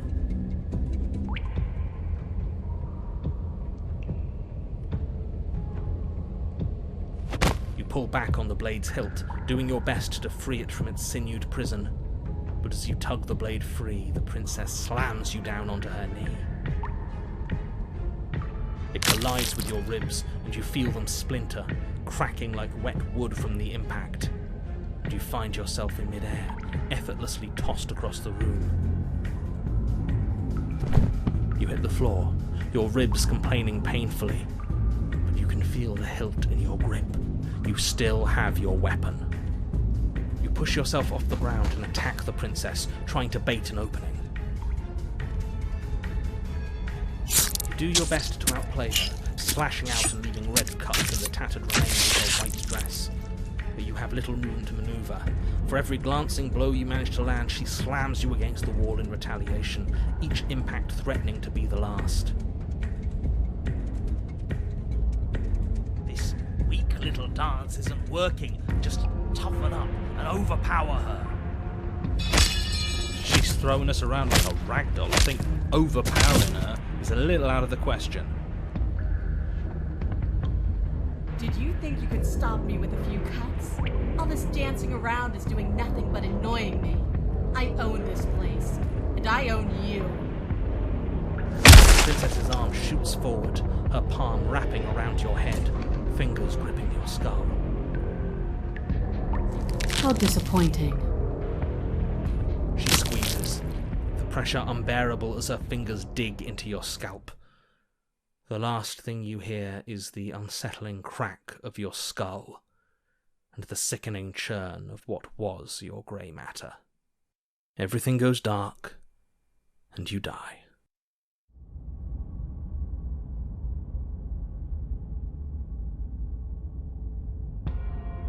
You're on a path in the wood. If you weren't so damned afraid of what she'd do to you, we wouldn't have died back there. Fear is good. Fear keeps us alive. We died because you didn't have enough of it. So what? You'd have us cower in a corner? No, but that place suits her better than it suits us. She's big. We can't hope to find holes and openings down there. We need more room if we're going to survive. Are you suggesting luring her into the woods? Do you have any idea how dangerous that would be? If you lose sight of her, if she manages to slip away, that's it. Game over for everyone, yourself included. Are you not challenging us on all the looping? Have you known about it the whole time? Are you the same one we've been talking to since the beginning? Sorry to disappoint what I'm sure must feel like a grand revelation, but that's not what's going on here. We've never met. Then what is going on? What's going on is that you'd only be saying the things you've been saying if you'd already been here, and if you'd already seen things you weren't supposed to have seen. It doesn't matter. We could go in circles forever. I don't like staying still for too long. Let's get to the cabin, see this through. It's good to know that at least one of you is still capable of reason. We may have the same destination, but we're not the same. You are still an other, and I don't trust you. Well, fortunately, you have an entire trip through the woods to reconsider that. There's nothing to reconsider. We're all for violence here. Are we? I haven't signed off on anything yet. Violence is the answer here, but the method is equally important to the act. You can't let her leave the cabin.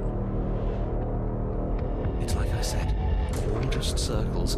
Instinct tells me we need space, and I trust instinct. Nothing else to say. Not for me.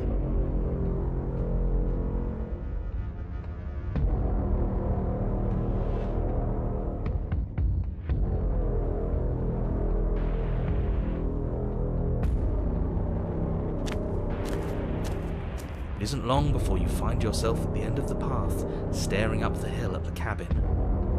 I hope you've given serious thought to your predicament. No last advice for us? No words of warning? From what I gather, you've heard it all before. There's no use screaming into the wind. I don't know, screaming sounds pretty good right about now. I could use a little catharsis. Catharsis is all I know. For now, we need to hold it out in front of us, something to chase.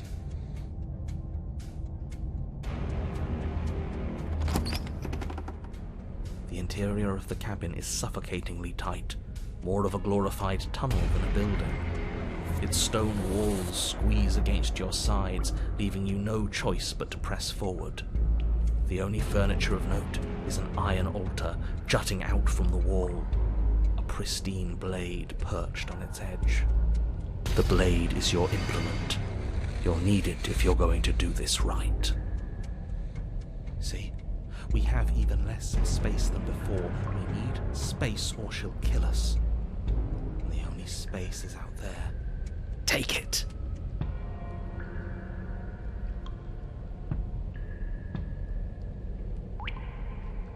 A mirror? But there is no mirror. There's the iron altar, the blade sitting on the altar, and the door to the basement. There's nothing else in here. But there isn't a door. There is. Circles, circles, all of it circles. There's something for us at the end of the room. The what and the why don't matter until we know them. I agree with the freak. Let's get a move on already. Worst comes to worst, we can smash it.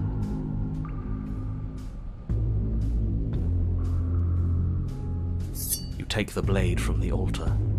It would be difficult to slay the princess and save the world without a weapon. Good.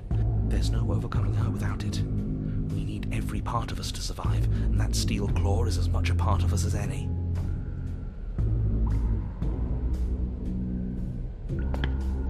You step forward and approach the door to the basement, hesitating before you open it, as if you don't see it. You're rather committed to the bit, aren't you? The door's right there, it's right in front of you. It's a bit grimy. Why don't we wipe it clean?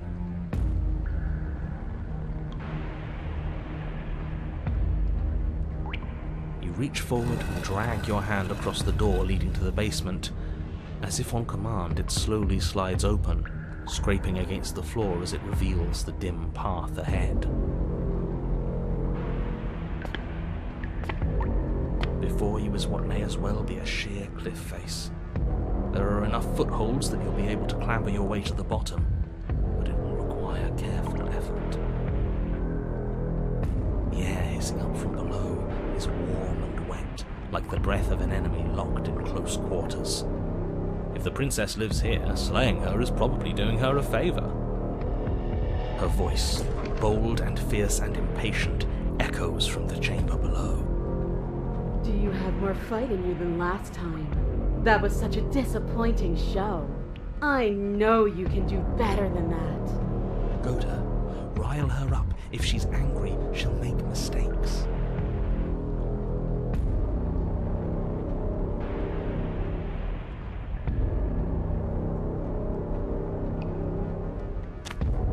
You've nowhere to go but down. You start the difficult journey, gripping the stone, lowering yourself foot by grueling foot.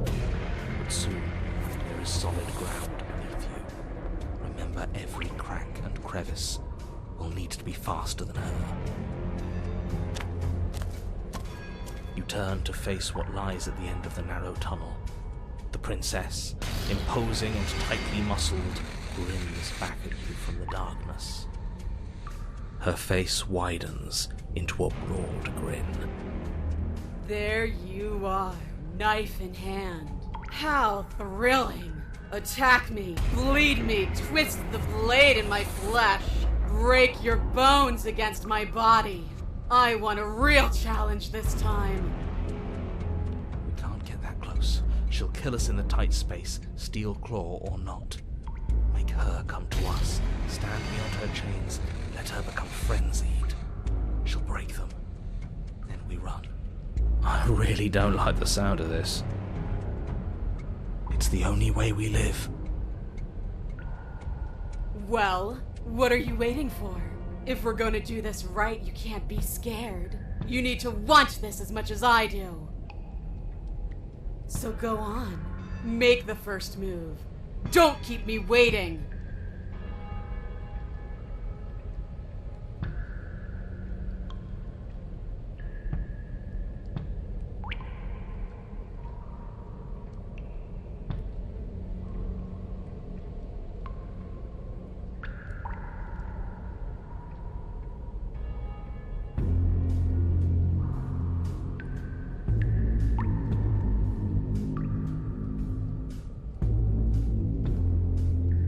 Change your plans, boys.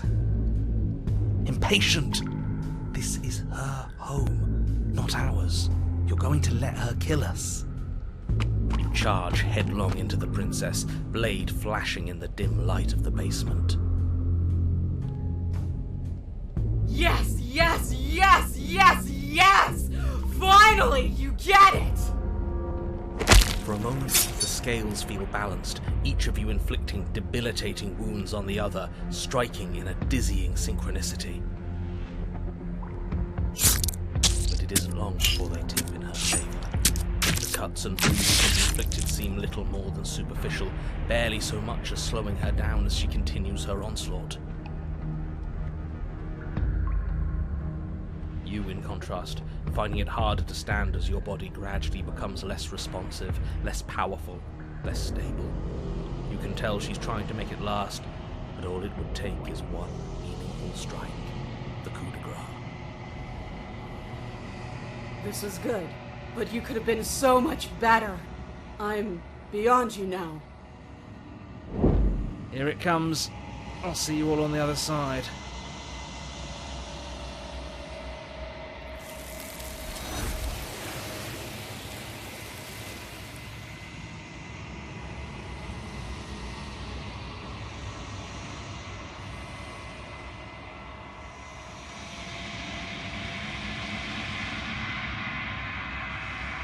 She's gone.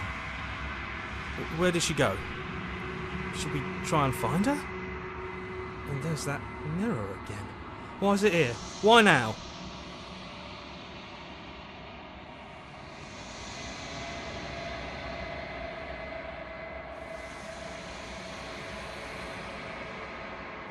What is that supposed to mean? Whatever awful thing I felt before, it feels so much worse now. Death. Real death. Screw that. This can't be real. It just can't.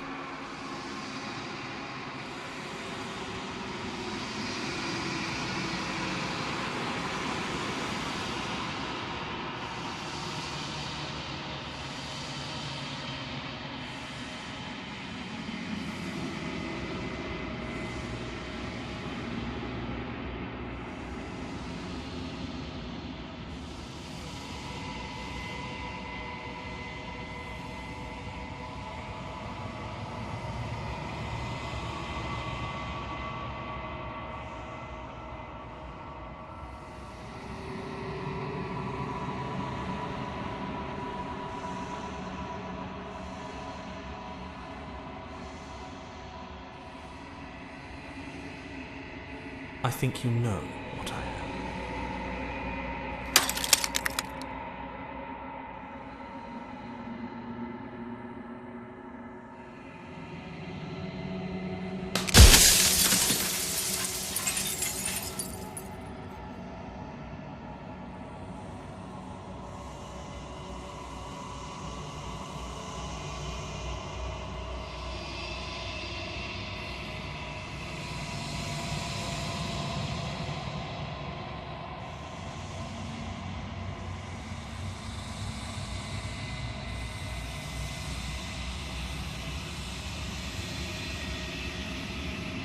The narrator.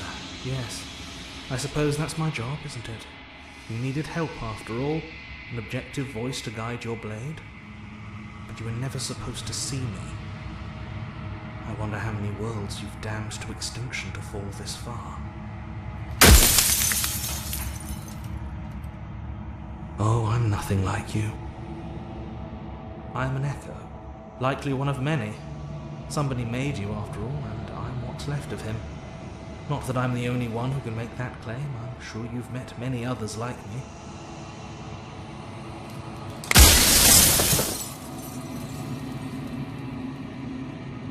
Of course, that is by both necessity and design.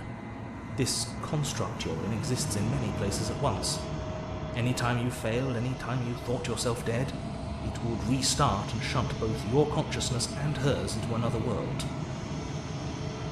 But you'll be awake soon, and then it won't be able to work like that anymore.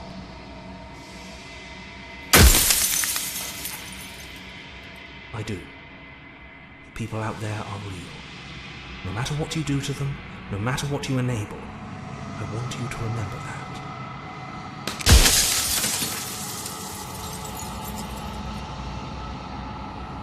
Nobody alive has done anything to you. I'm all gone. But if you and the princess want to smite the rest of them for the crimes of a dead man, if you really want to be that petty, there isn't much I can do to stop you.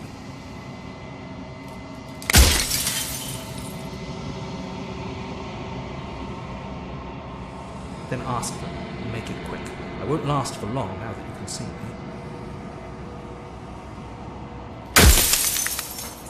It doesn't hurt. I don't feel pain. Not physically. We've already crossed the point of no return. There's no saving me now. Not that there's ever been much of me to save. Soon I'll be gone entirely, and you'll be left alone with your final choice. So allow me to make my final request. The princess contains death itself within her, but I wove you into being with all the power you need to destroy her forever. Do it. Slay her, and rid the world of death and suffering. I'm aware, and if I were you, I'd be more precious about your time.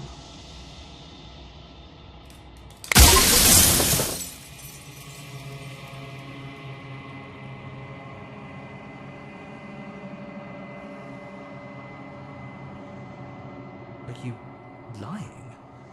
I can't tell. But I've said my piece, and my time is up. It's like I said, I'm just an echo, and echoes always fade away. You know what you have to do.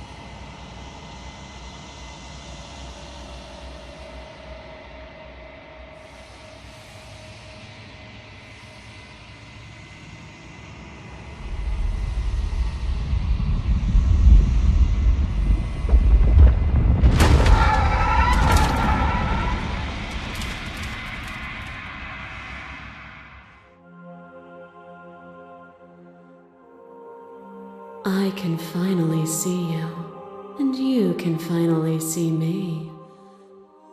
It's been so long, and my heart has ached for this moment. I've missed you dearly.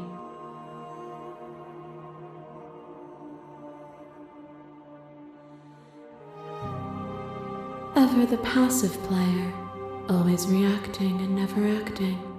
But it's woven into your nature, isn't it? When the echo spun us from one into two, he gave you a choice and me a role to play. I am not death, but I contain it in my multitudes. So, will you attempt to destroy me and bring about a world devoid of death and the possibility of meaning? Or will you open the final doors to our liberation?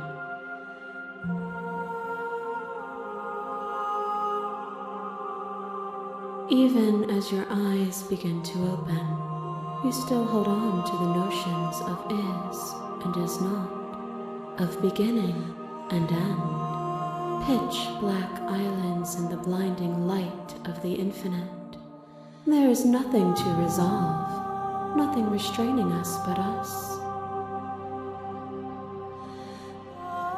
Of course I have a say in all of this. You and I share reflections of each other's burdens, just as you and I share reflections of each other's gifts.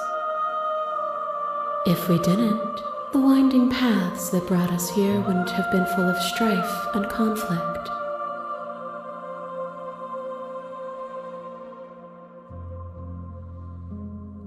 My very nature is paradox, as is yours. You cannot use words to grasp at things that are beyond their reach, and you cannot rationalize that which defies logic. But violence and passion are dances that both of us know well. If this is what it takes to enlighten you, then so be it.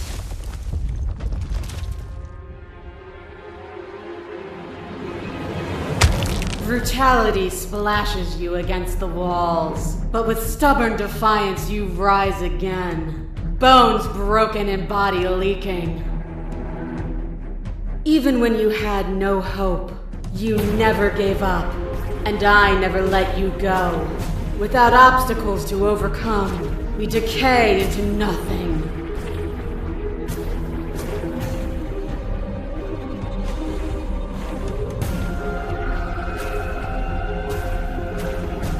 And yet you changed regardless. Your perspective widened. There are few things more terrifying than one's own heart, and there is almost nothing more terrifying than sharing it with another. But the most terrifying thing of all is to leave one's heart unshared. You are the only thing like me, and I am the only thing like you. Could you bear the weight of an eternity alone? Do you dare to shape a reality of solitude and thrust it on creation?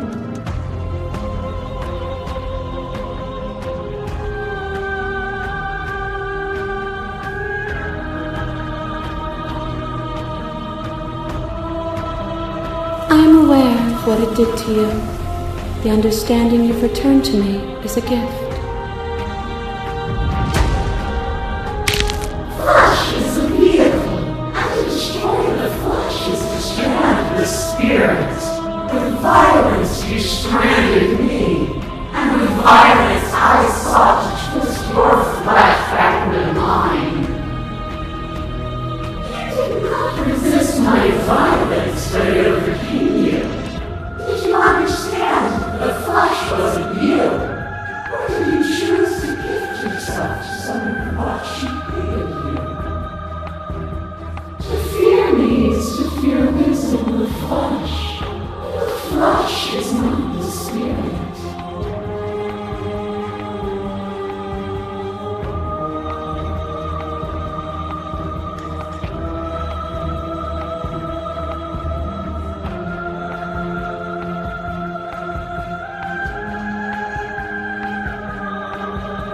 Then set me free again.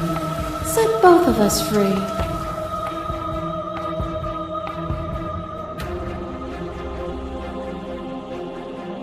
If you need more time to open your eyes, then I will give you all the time in the world. My masses mold you. There is no beginning to them, nor is there an end. There is only the flood of bodies. And every moment you hold every possible sensation at once, and then you hold them all again. And in the end, you returned it to me. For a brief moment, you were everything. A chaos that needed ordering. But without chaos, there is no reason.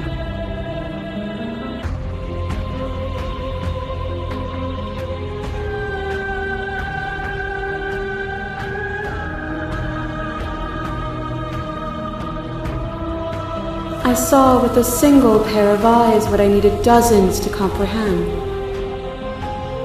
And now here we are, each with millions of eyes, and all of them opening to what we are. A boundless torrent of blades cut you from boundless angles. You are a body. You are gory ribbons. You are a body again. And you feel all of it. On it goes until your bodies are not your thoughts, are not you. Alive, dead, alive, dead, alive, dead, then alive and dead and alive and dead all at once. You learn to put yourself away and to follow the flow of reality, and you used it to rise above me. You died countless steely deaths, and you lived countless short lives, and yet it is all so far behind you. Unjust impossibilities pushed you to become something you would never have been without them.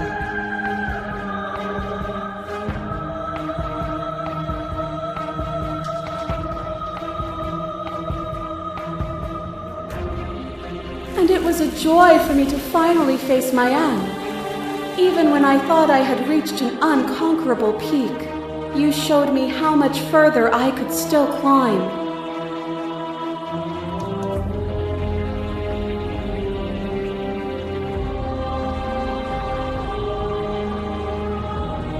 Are you starting to see?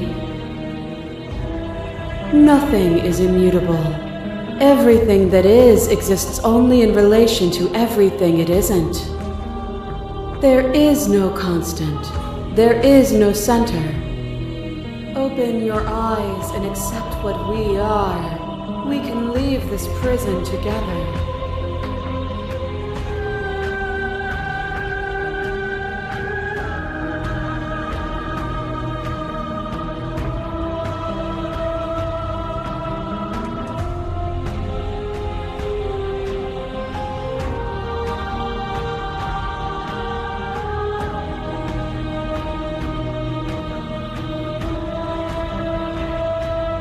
Even now you think you can destroy me.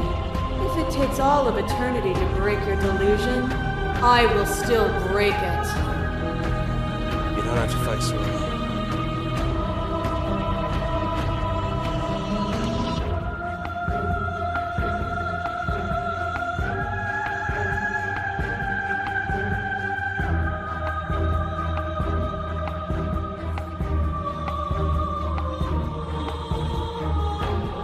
All of them?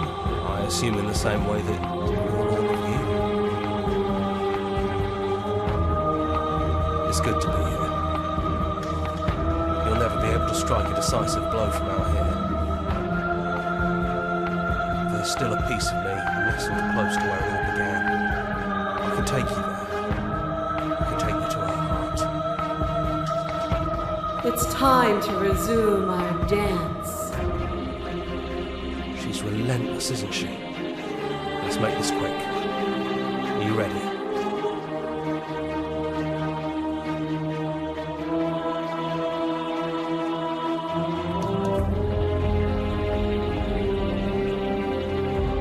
Then let's go.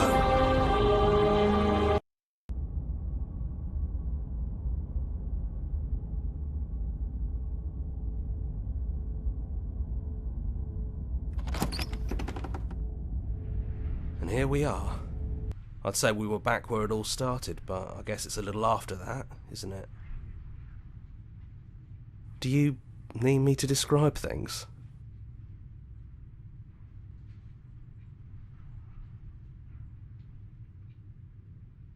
Yeah, of course. The interior of the cabin is, well, it's a cabin, yeah? There isn't much here, just a table and a knife and a door. And some windows. You know, come to think of it, I don't think he ever really mentioned the windows, did he? There's no mirror, either. I think you broke it.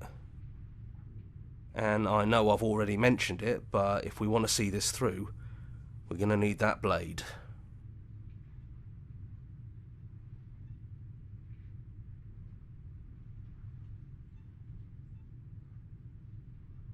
Yeah, it's dead silent in here. Whatever it was that was left of him, I don't think it could handle you waking up to godhood. Pretty sure he got obliterated.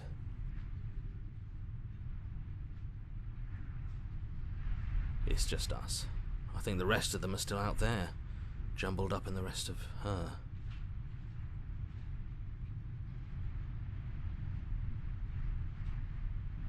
Is that why you want to see this through and slay her?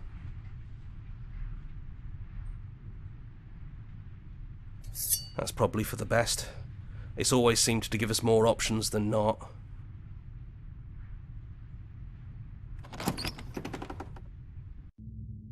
The stairs. Do you remember the first time we were here? The first time we heard her voice? We both know why you're here. You don't have to draw it out for my sake. It sounded just like that.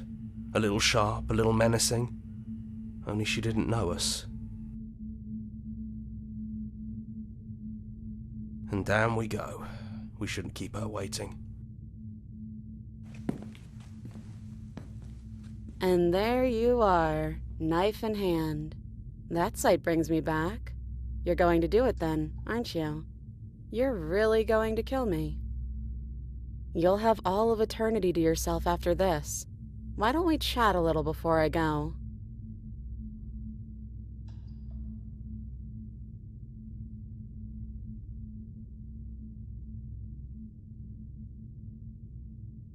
So this is it then. Let's see this through. So, that's how it is. Whatever world you want to build without me, I hope it works out. Despite our differences, I've always loved you, and I wish you nothing but the best.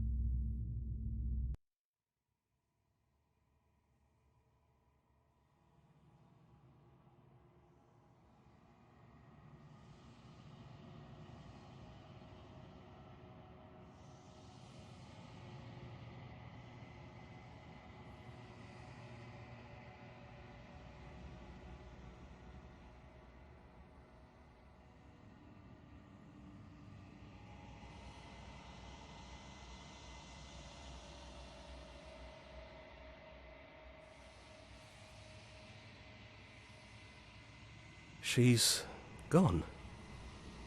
And I don't think she's coming back.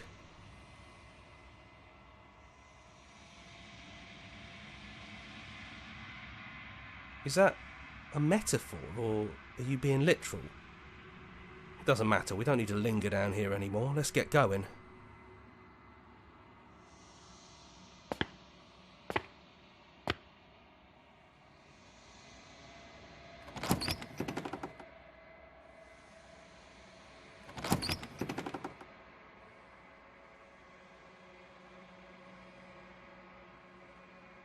It's quiet here.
He's gone, she's gone. No one is left to trap us here but us.